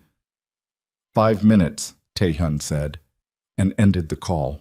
He stood in the groundskeeper's building for 30 seconds, looked at the coat on the floor, thought about a woman who had told him about her dead parents at a kitchen table with the particular steadiness of someone who had learned to carry weight without assistance, who had heard Mandarin in a hallway and had reported it without being certain it was relevant because the uncertainty was not sufficient reason not to tell him, who had said, "I've got the rear," and meant it without performance. He picked up the coat, folded it once, set it on the workbench. Then he went to the front gate. The warehouse district in Sunset Park at 2:30 in the morning was the particular landscape of a city's functional unconscious, the part that kept running while the rest of it slept, loading docks and container yards and the smell of the harbor mixing with diesel and cold air off the water. The buildings here were wide and low and utilitarian, and they held their contents without advertisement, which made them useful for exactly the kind of operation Gwawe was running. Park's coordinates put the facility mid-block on a waterfront service road, behind a chain-link fence topped with razor wire and flanked by 2 other warehouses that were legitimately occupied and therefore useful as visual cover. The cars stopped 2 blocks north, and Tae-hyun got out and assessed the approach with the specific attention of a man who had been breaching facilities like this for 20 years, and who was currently operating on adrenaline and a broken rib and a motivation that had nothing tactical in it whatsoever. He had 4 men with him. Park had wanted to send 8. Tae-hyun had taken 4 because 8 took longer to move and made more noise, and the math on the next hour was not about overwhelming force. It was about getting to a specific room before whoever was in that room made a decision that couldn't be walked back. He briefed the 4 men in 30 seconds. Entry points, sequencing, the objective. The objective was 1 person, alive and intact. Everything else was secondary. They moved. The fence was the first problem, and the bolt cutters made it not a problem. The approach to the warehouse's eastern loading door was 50 meters of open ground between 2 pools of light, and they covered it low and fast in the gap between the light cycles, and the man on the loading door saw them with approximately 2 seconds to react, which was not enough. Inside, the smell of salt water and machine oil, and the particular ambient cold of a large space that wasn't heated for human comfort. Stacked containers, a forklift parked at the far end, overhead lights at half power casting long shadows between the structures. A metal staircase on the north wall leading to an elevated office section, glass-fronted, lit from within, figures visible through the glass moving with the casual confidence of people who believed they were secure. Tae-hyun counted 4 figures in the office, possibly more behind the line of sight. At the base of the staircase, 2 men, heavy, armed, the particular posture of professional security that was accustomed to its presence being sufficient deterrence. It wasn't going to be sufficient tonight. He sent 2 of his men along the container row to the south side of the staircase base, took the other 2 and moved along the north wall. The math was simple and ugly, and he worked it without ceremony. The men at the staircase base were competent. In a different situation, on a different night, with more preparation on both sides, this would have gone differently. Tonight it went the way it went because Taehyun was moving with the specific velocity of a man who had one thing in his mind and was not distributing his attention across anything else. And that concentration of purpose was its own force multiplier. It was over in 40 seconds, and he was climbing the stairs with his jaw set and his broken rib telling him about every step and the gun in his hand, and his breathing coming in the controlled pattern he'd learned to impose on his body when it wanted to do something faster than useful. The office door was reinforced, but not adequately for the method he applied to it, and it opened, and he went through. 4 men. He'd counted correctly. 2 of Guowei's operational staff at a table covered in maps and laptops, who registered his entry with the delayed shock of people who'd believed the staircase to be impenetrable.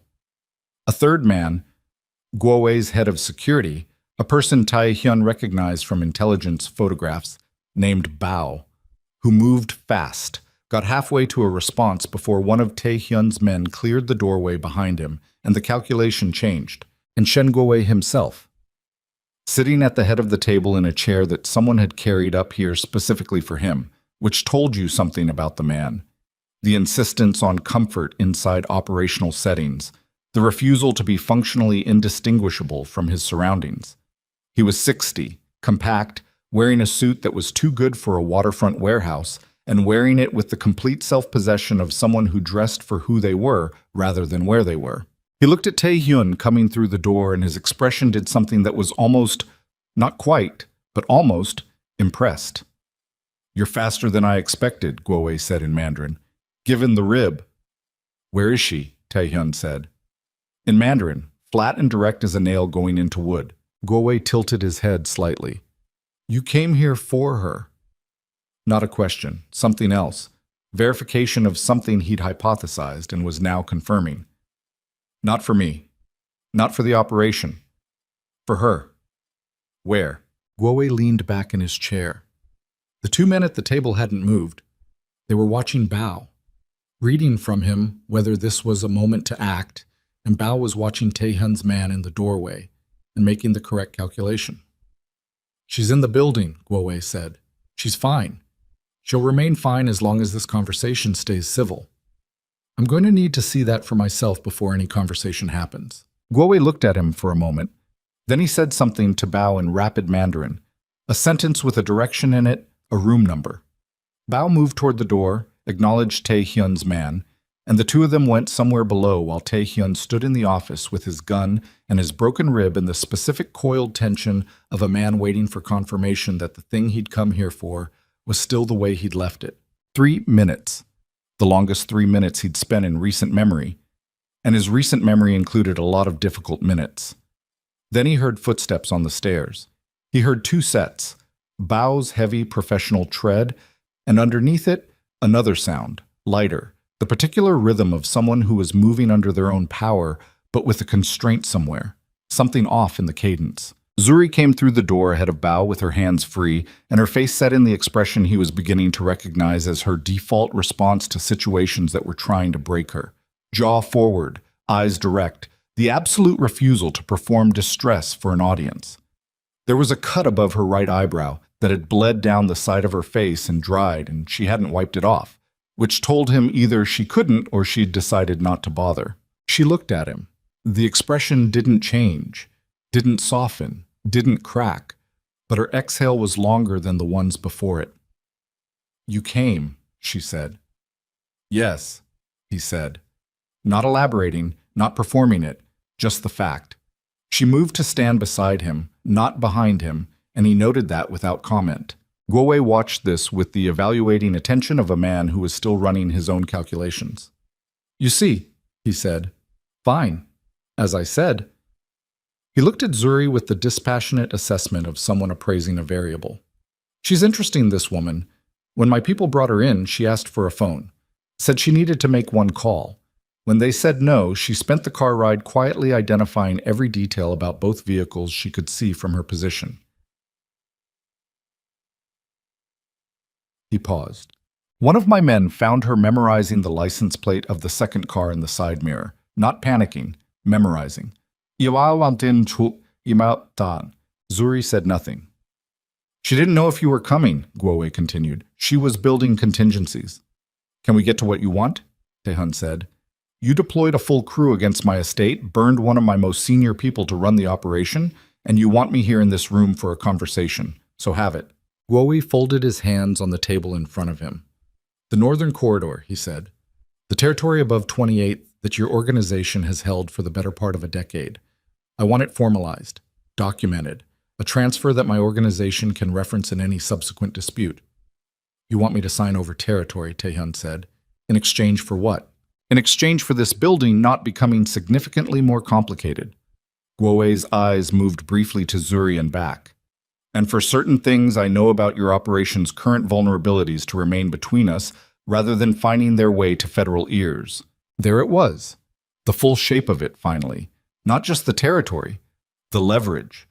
Guowei had enough from Jin's intelligence to make a credible approach to federal investigators, enough to create the kind of scrutiny that would be slow and corrosive and expensive and ultimately more damaging than a straight territorial conflict. Taehyun looked at him. You'd take that to federal authorities. I would find it deeply unfortunate if I had to, Guowei said, with the particular diplomatic syntax of a man who had been threatening people politely for 40 years. And you brought her here, Taehyun said, to make sure I understood the stakes were personal as well as operational. Guowei's expression shifted fractionally. I brought her here because she was in the building when my people secured it. The personal dimension. He looked at Taehyun with something that might, in a different man, have been called recognition. You provided that yourself. By coming here alone with 4 men instead of waiting for your organization to consolidate and respond through proper channels. He paused. You could have sent Park. You came yourself. That tells me everything I needed to know about the value of this particular variable. Zuri said quietly, without inflection. He's telling you that you made me more valuable as leverage by coming personally. I know, Taehyun said. And? He looked at Guowei. Thought about the Northern Corridor, said.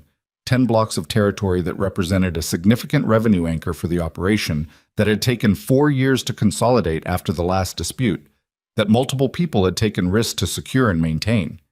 He thought about federal scrutiny, which was the kind of thing that moved slowly and then arrived all at once with catastrophic weight. He thought about the specific intelligence Jin had provided, which was damaging enough to be genuinely useful to the right investigators. He thought about the asset that Guowei had decided he could use as a pivot point. The woman standing beside him, who had memorized a license plate in a moving car in the dark because she didn't know if anyone was coming, but she was building contingencies anyway. The territory, Taehyun said. You're asking me to formalize a transfer. A partial transfer, the 3 northern blocks. In writing, signed, witnessed. And the federal information remains private, as long as we maintain a functional understanding. A functional understanding, Taehyun repeated, meaning ongoing compliance. Guowei said nothing, which was the answer. Taehyun was quiet for a moment. The office hummed with the specific tension of people who were reading each other at speed. Bow near the door. The 2 men at the table, still watching, still waiting. His own men in position. The gun in his hand that he hadn't raised and hadn't lowered. You've been planning this for 6 months, Taehyun said. You placed Jin 2 years before that, which means this conversation, this specific offer, was always the objective. Not the estate assault, not the Koreatown cruise. This room, this table, this offer. He looked at Guowei directly. You built all of it toward a moment where I'd signed something. Guowei's expression was very slightly pleased. You're as good as people said you were. The problem, Taehyun said, is that you built toward the wrong pressure point. A beat. Something moved in Guowei's eyes. A man who would sign over territory under duress, Taehyun continued, because of a personal connection, is a man whose operation can be managed through personal connections indefinitely. You'd own the Northern Corridor, you'd own the compliance, and you'd own me. He paused. You've been doing this long enough to know that arrangement has a specific shelf life. Eventually, the man either finds a way to resolve the personal connection, or he finds a way to resolve you. He also sometimes simply complies, Guowei said, for long enough that it becomes the new structure. Not this man, Taehyun said. The room was very still. Outside, the harbor wind moved against the warehouse walls with a low industrial moan. Zuri shifted slightly beside him. Not retreat, readjustment, the subtle movement of someone resetting their balance. He didn't look at her, but he registered it. Guowei looked at him for a long moment.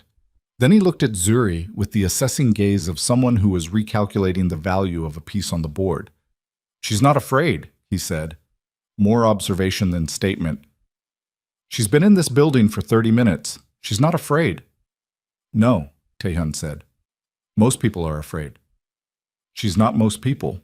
Guowei tilted his head, looked from Zuri back to Taehyun with the expression of a man arriving at a conclusion he hadn't fully reached before this moment. "You came here for her," he said again, "but not because you're attached to her, or not only." He paused. "You came here because of what she represents." Taehyun said nothing. "You've been running this organization for 15 years, Guowei said. "Your wife died. Your children grew up inside it. You've been in rooms like this one for 20 years, and you have never once, in any account anyone has given me, acted on something that wasn't tactical." He looked at Zuri. "And then this woman has been in your house for 36 hours, and you drove here with 4 men and a broken rib." He set his palms flat on the table. "What does that mean?" "It means," Taehyun said, "that I would like you to release her and let us both walk out of this building, and in return I will give you something worth substantially more than 3 blocks of Northern Territory." Guowei's expression sharpened. "What?" "Information," Taehyun said, "about the federal task force that's been building a case against your Sunset Park operation for the last 4 months." The air in the room changed. Bao moved very slightly at the door, an involuntary adjustment, the kind a person made when their threat assessment recalculated without permission.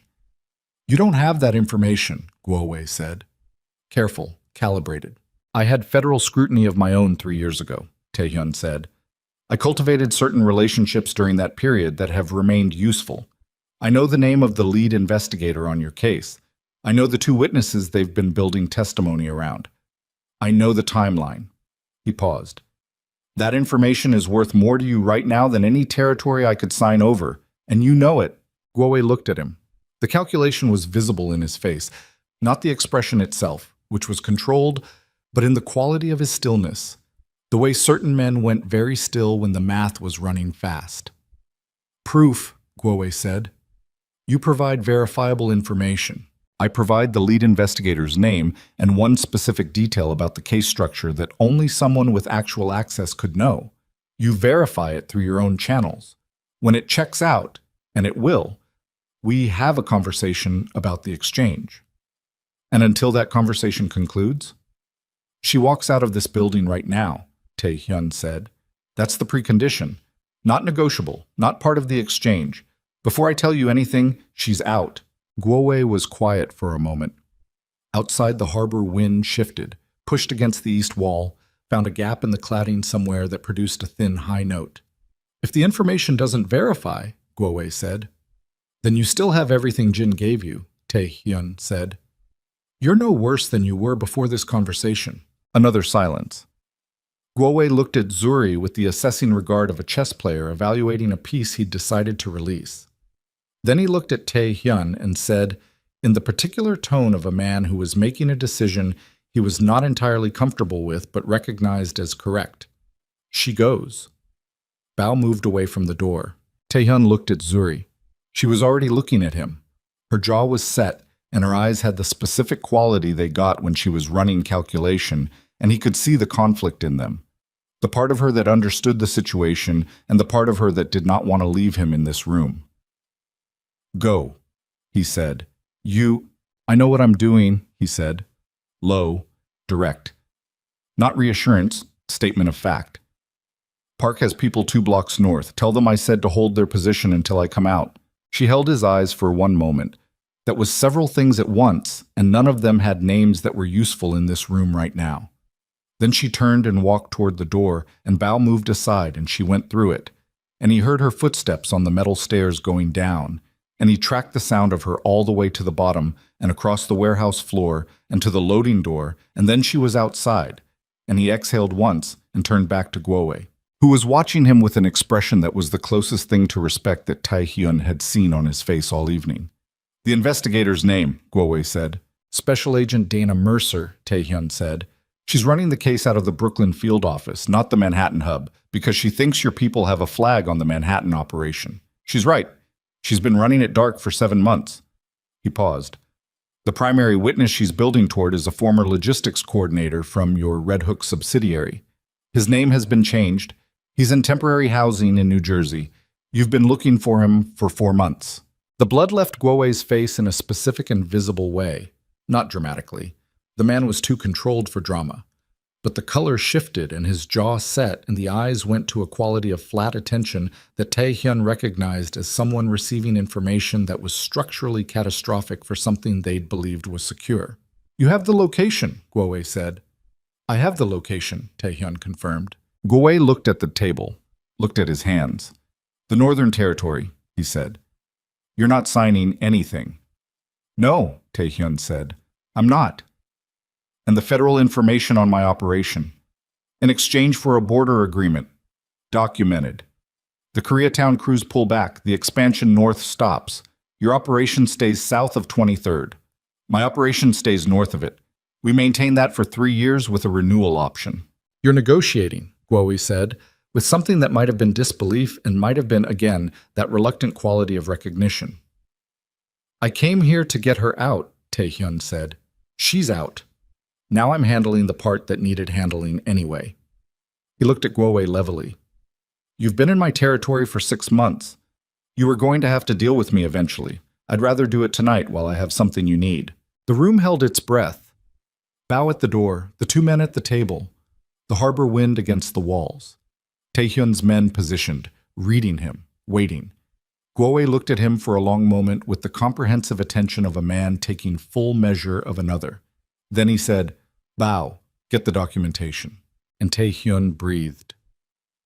Once, through the broken rib, the pain of it sharp and clarifying and almost welcome, the body's blunt reminder that the night was real and he was still in it, and it was not finished, not yet. He signed the border agreement at 2:57 in the morning with a pen that Bao produced from his jacket pocket and a document that Guo's people had drafted on a laptop and printed on a portable unit that someone had thought to bring to a waterfront warehouse, which told you something about the degree to which this evening had been planned. The document was 3 pages. Tae-hyun read all 3 before he signed anything, which seemed to mildly irritate Bao and did not seem to surprise Guo at all. When it was done, Guo took his copy and Tae-hyun took his, and they looked at each other across the table in the particular way of 2 people who have just formalized something that neither of them fully trusted, and both of them intended to honor only to the precise degree that the other honored it first. "The witness location," Guo said. Tae-hyun gave him a number, not an address, a contact, someone who would provide the address upon verification of a code word that Tae-hyun also provided. 1 layer of insulation. Enough to demonstrate good faith, not enough to be catastrophic if Guo decided the agreement meant less than the paper it was printed on. Guo received this without visible reaction. "You're careful," he said. "I'm still alive," Tae-hyun said, which was the complete answer. He left the office. He walked down the metal stairs with one hand on the railing because the rib had graduated from a sharp complaint to a deep grinding insistence that was going to require medical attention in the near future, and he crossed the warehouse floor and went out through the loading door into the cold harbor air and stood on the dock approach and breathed. Zuri was 20 feet away. She was standing at the edge of the dock with her arms crossed against the cold and her face turned toward the water, and when she heard the door, she turned. She looked at him, the full-length look that people did when they were checking for damage, running the inventory. "You're limping," she said. "I'm aware. Is it done?" "For tonight." She looked at him for another moment and then looked back at the water. He walked to where she was standing and stood beside her. The harbor was black and restless, lights from the opposite shore laying broken lines across it, a container ship moving somewhere in the middle distance, with the slow inexorability of something that had committed to its direction and was not revisiting the decision. "Park's people are behind us," she said. "I told them what you said. They've been waiting." "Good. Jin is with Guo's South team," she said. "Park knows." "Yes." She was quiet for a moment. The wind came off the water and moved through her hair, and she didn't seem to feel it or had decided not to. "What happens to Jin?" she said. Not quite a question. "He made a choice," Taehyun said. "The choice has consequences. That's how it works." "I know how it works," she said. "I'm asking what happens to him." He looked at her profile, at the cut above her eyebrow, dried and dark in the harbor light. "He'll be found," he said. "And he'll answer for what he did. Not tonight, but it happens." She absorbed that. He watched her absorb it, not flinching from it, not performing acceptance of it, simply taking it into the same place she seemed to take all the difficult things. The place that had been receiving difficult things for long enough that it had developed a specific capacity. "He had 7 years," she said, "in your house, with your children." "Yes." "And he's still—" "Yes," Taehyun said. She turned and looked at him then, direct, the way she always looked at him. "Does it ever stop being surprising? When someone you trusted—" "No," he said. "It doesn't." She nodded, once, slowly, like she was filing that away in the category of things that were true and that she would rather not be true but was not going to pretend otherwise. Park appeared at his shoulder, materialized, really, with the particular noiselessness that made him good at his job. "Cars are ready," he said. "Mrs. Cho is at the Flushing location. Children are secure. Hanjun is awake." "Of course he is," Taehyun said. He asked— Park paused with the slight hesitation of a man relaying a message he finds both touching and logistically inconvenient. He asked whether Zuri was okay. Something moved across Zuri's face. She looked away, back at the water, and her jaw tightened in the specific way it did when something had gotten through the exterior and she was deciding whether to let it show. "Tell him she's fine," Taehyun said. "Yes," Park said, and withdrew. Taehyun looked at Zuri. She was still looking at the water. "We need to go," he said. "I know." She didn't move immediately. Stayed with the water for another moment, the way people sometimes needed to stay with something, not because they didn't know it was time to leave, but because leaving required a preparation that rushing didn't help. Then she turned and walked toward the cars, and he walked beside her, and neither of them said anything, and the harbor wind came off the water behind them like something being left behind. The medical was handled at a private facility that asked no questions about the nature of injuries because it had been established specifically to provide care in situations where questions would be inconvenient.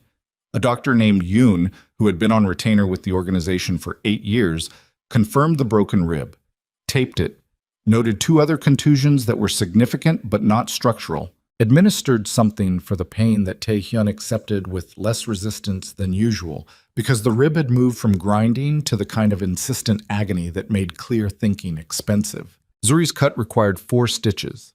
She sat on the examination table while Dr. Yoon worked on it with the stillness of someone who had made peace with physical discomfort as a recurring feature of certain kinds of lives. She didn't hold Taehyun's gaze while it was happening. She looked at the wall and breathed evenly. And when it was done, she touched the stitches once with 2 fingers, lightly, testing, and got off the table. "Concussion protocol," Dr. Yoon told her. "Someone wakes you every 2 hours tonight." "I'll be fine," she said. "That's not how concussion protocol works," Dr. Yoon said, with the serene authority of someone who had been overridden on medical advice by difficult people for 20 years and had arrived at a place beyond irritation. Taehyun said, from across the room, "Someone will wake her." Zuri looked at him. He looked back. She didn't argue. They drove to Flushing at 4 in the morning through streets that were not empty but were operating at a fraction of their daylight density. The city in its minimal overnight mode, the infrastructure of it still running without the human layer that made it legible as a place rather than a system. The car moved through it, and Taehyun sat with his taped rib and the medication's careful warmth and looked out the window and thought about the agreement in his jacket pocket and what it was worth and what it would cost to enforce it, and what the next 3 years of operating under it would look like. Beside him, Zuri had fallen asleep sitting up. Not collapsed, sitting, spine reasonably straight, head inclined against the window at an angle that would produce a neck ache in the morning.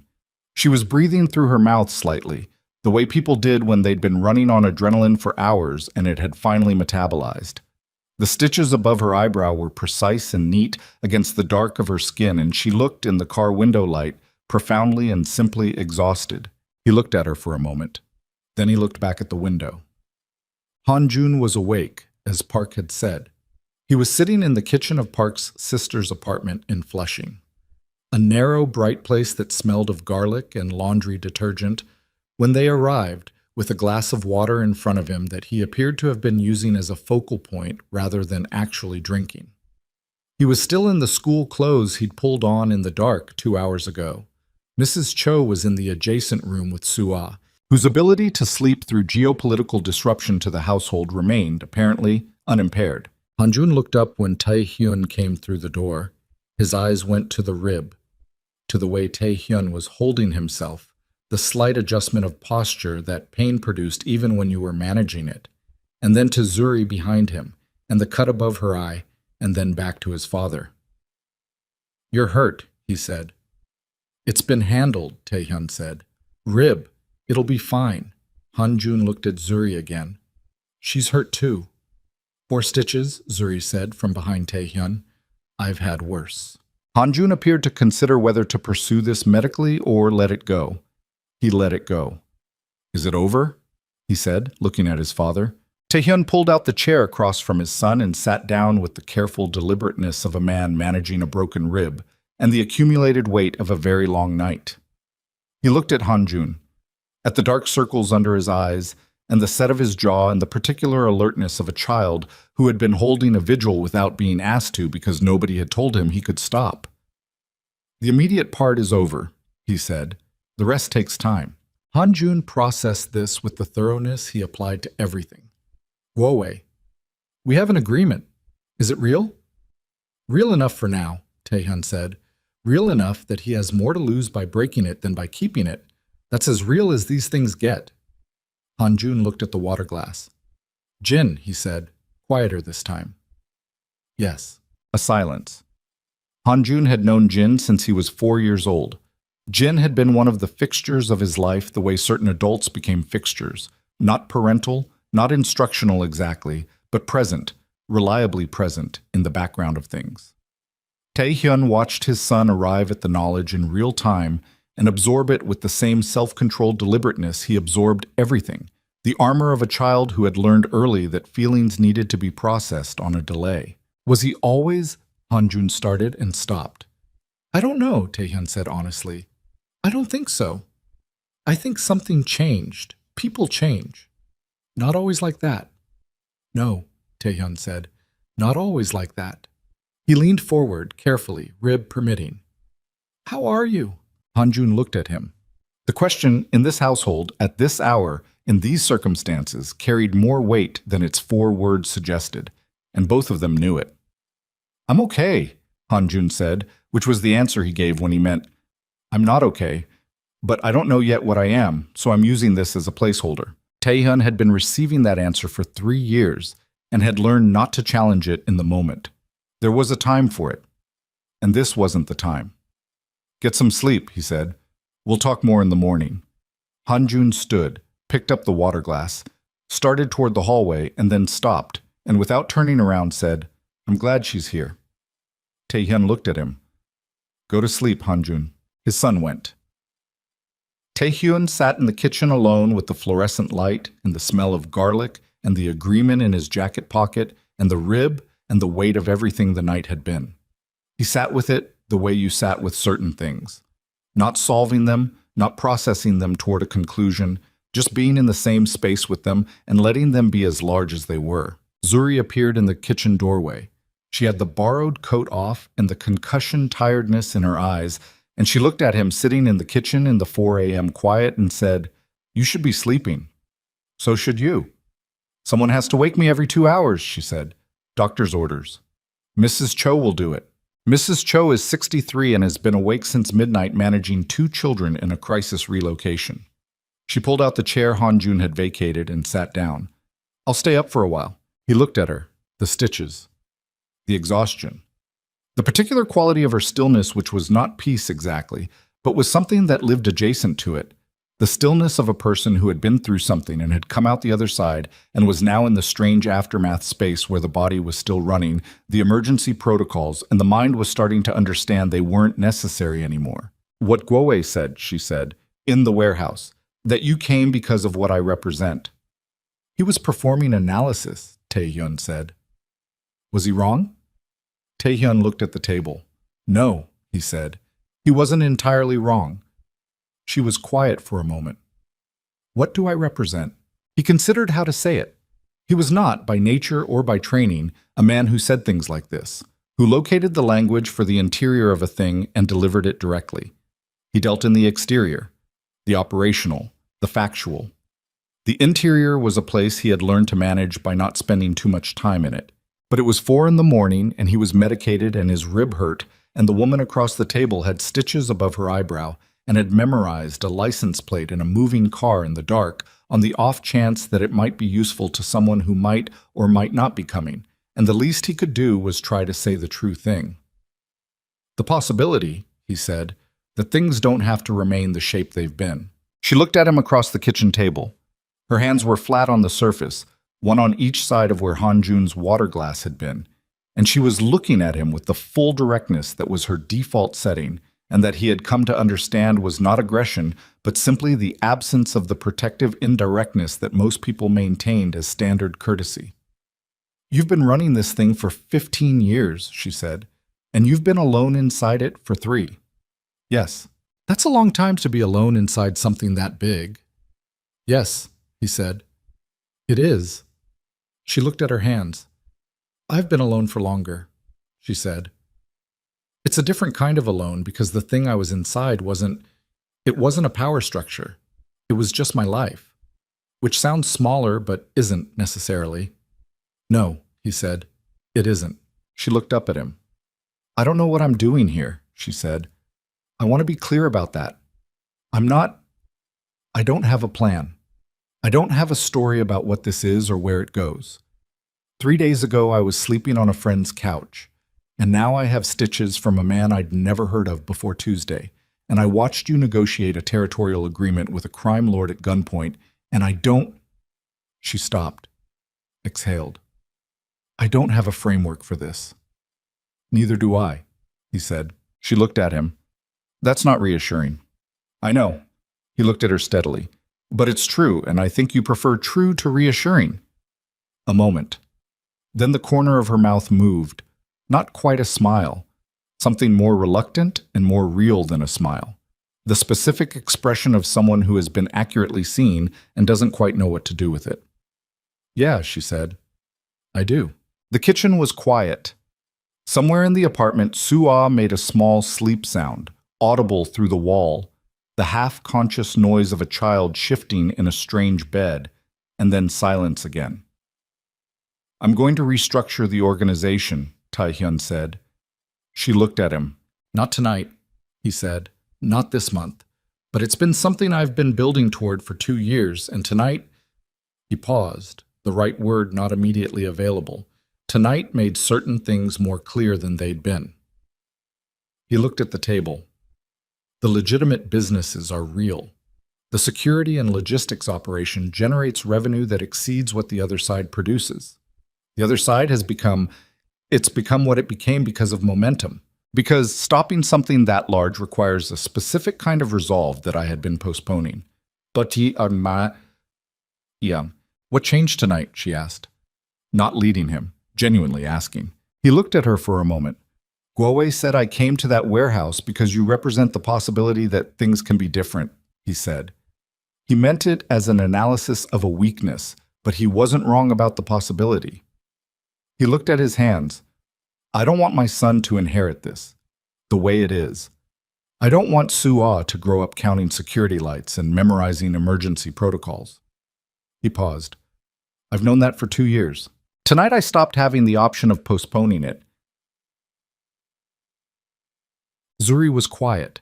She was looking at him with an expression that was careful and real, and that had something warm moving under the surface of it, the specific warmth of a person who has been alone for a long time recognizing something in another person who has been alone in a different way.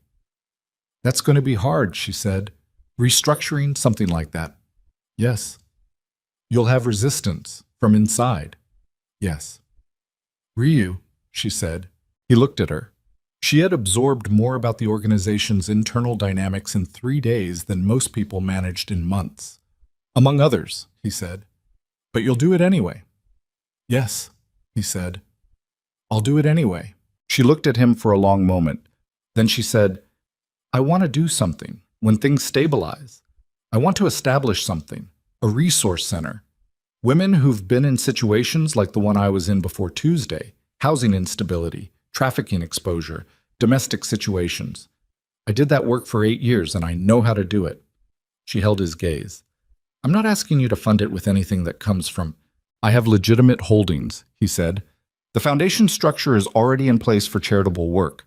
It's been used for community investment in the Korean business district." He paused. "This would fit." She absorbed that. Something in her face moved. The particular expression of someone who has been trying to build something in conditions that kept undermining the foundation, and who has just been shown that the ground might, for the first time, actually hold. "I'm not a project," she said, quiet, clear. "I'm not something you're fixing." "I know that," he said. "I want to be sure you know that. You memorized a license plate in the dark in a moving car because you weren't sure help was coming," he said. "I know exactly what you are." She held his gaze. The kitchen light was steady and a little harsh, and the stitches above her eyebrow were dark, and the exhaustion was in every line of her face, and she looked, in that moment, like exactly what she was. A person who had survived a very long time through the application of will and intelligence and the refusal to stop building contingencies, and who was sitting in a kitchen at 4 a.m. across from a man who had broken a rib, driving alone to a waterfront warehouse, because the alternative was something he was not willing to allow. "Okay," she said, "just that." The same word she'd said in the garden. The weeks that followed were not simple. Restructuring something the size and nature of Taehyun's operation was not a decision that resolved itself cleanly on the strength of the decision being made. It was a process, and the process had friction in it, the kind of institutional friction that came from people who had organized their lives around a specific structure, being told the structure was going to change. Ryu pushed back, hard, in the first meeting, and then harder in the second. And by the third meeting, he had shifted from resistance to the specific negotiation of someone who had accepted the direction and was working on the terms. Taehyun gave him terms that were fair. Not generous, fair. Ryu understood the distinction and accepted it. 3 other senior people left. One of them left cleanly, with a settlement that reflected his years and his conduct. The other 2 left in ways that required management of a different kind. And Park handled it, and it was done. The federal matter, the Guowe case, the task force that Special Agent Dana Mercer was building in the Brooklyn field office, resolved itself 8 months later in an indictment that named 11 people in Guowe's operation and did not name anyone in Taehyun's. The border agreement held through the first review period. Guowe, facing a prosecution that was going to occupy the next decade of his life, had more pressing concerns than territorial ambition in Koreatown. Jin was found in February. He was found by Park's people in a safe house in Jersey City, where he had been living since the night he walked off the estate. And what happened in that building was something that Park reported to Taehyun in 4 words: "It's been handled, sir." And that Taehyun received and did not pursue the details of, because some things were operational and some things were personal, and Jin had been both, and the handling of both was now complete. He told Hanjun in the spring, simply and directly. His son listened and was quiet for a long time, and then said, "I know you had to." Taehyun said, "Yes." Hanjun said, "I don't like that we live in a world where you have to." Taehyun said, "Neither do I. That's why things are changing." His son looked at him with those careful, assessing eyes, and nodded and went back to his geometry. The foundation was established in March. Zuri spent 6 weeks on the structure, legal, financial, operational, with a focused intensity that cleared every room she was working in of any ambient distraction, the intensity of a person who had been waiting years to rebuild something they were good at and had been given, finally, ground that held. She named it after nobody. She described its mission in language that was plain and direct and that said exactly what it did without ornamentation. The first intake happened on a Tuesday in April. 3 women. One of them was 22 years old and had been sleeping in a car in Queens for 6 weeks and had a 4-year-old daughter with her. Zuri processed their intake herself, in the building that the foundation had leased in Flatbush. 2 floors of a converted brownstone, not large, not lavish, functional and warm, and equipped for what it needed to do. She came home that evening to the estate, which had been repaired and resecured in the months following October, and which was, in the way that houses became things over time, beginning to be different from what it had been. Not in any single visible way. In the accumulation of small things, Sua's drawings on the refrigerator, Hanjun's geometry notebooks on the kitchen table, the specific quality of noise in the hallways in the evening that had changed from the quiet of careful management to the noise of actual living. Taehyun was in the garden when she arrived. He was not on his phone. He was standing near the rose bed, which had come back in April. The new growth red-tipped and insistent, and he was simply standing there in the early evening light doing what she had learned he sometimes needed to do, existing in a space without an agenda for it. He heard her come through the gate and turned. "How was it?" he said. "Hard," she said. "Good." She came to stand beside him. The roses smelled like cold and green, the early spring smell, not yet sweet. "There's a woman, 22, daughter is 4. Same age Sua was when her mother died." He looked at her. "She slept in a car for 6 weeks, Zuri said, with a 4-year-old in February." She looked at the roses. "We got them into housing today, temporary but real housing, a bed, a kitchen." She stopped. The daughter asked if the bed was hers, just hers, if she had to share it. She stopped again. He waited. "It's hers," Zuri said, "just hers." Her voice was steady, completely steady. "She's 4 years old, and that's the thing she needed to know." They stood in the garden in the early evening light and didn't speak for a moment, and Taehyun looked at the roses and at the woman beside him and thought about the distance between a rainy alley in Koreatown in November and this garden in April, and all the things that had to happen and be survived and be paid for and be grieved and be built for the distance to be that much. It was not a small distance. "Sua asked me something today," he said. Zuri looked at him. "She asked why you came to live with us." He paused. "I told her you needed a place." "What did she say?" "She said that was lucky, because we needed someone too." He looked at the rose bed. "She's 6. She was matter-of-fact about it." Zuri was quiet for a moment. He heard her exhale, the long exhale, the one she did when something had gotten through the exterior and she was deciding whether to hold it there or let it be what it was. "I don't have anyone," she said, quietly. Not the way she'd said it in the alley, not the flat reportage of someone stating a fact that couldn't be changed, something different. The echo of it, held up against where she was standing right now. "You said that to me in an alley 6 months ago," he said. "I know. And I told you then. You said, 'Then I am your family now,'" she said. "You said it like you were stating a fact, like it was already decided." "It was," he said, "for me, at that moment." He looked at her. "I'm not always fast at the interior things, but I'm fast at knowing what's true when I see it." She looked at him. The evening light was doing the specific thing it did in spring, the long golden quality of it, and it was on her face and on the stitched scar above her eyebrow that had healed clean and neat, and that she had stopped touching the way she'd touched it in the first weeks. She looked at him with the full directness that was her nature, and that he had come to understand was one of the most valuable things about her, the refusal to look at anything sideways. "I was wrong," she said. He looked at her. "In the alley, when I said I had no family." She held his gaze. Her voice was steady. "I wasn't wrong about the past. I was wrong about what was coming." She paused. "I hadn't found you yet. Or you hadn't found me. I don't know which way it goes." "Both," he said. She looked at him for a long moment. Then she looked back at the roses, and something settled in her face. Not the tight management of a person holding things in, but the genuine settling of a person who has arrived somewhere and recognized it as the place. The particular expression of someone who has been surviving for so long that they'd forgotten what it felt like to be somewhere that was simply, plainly theirs.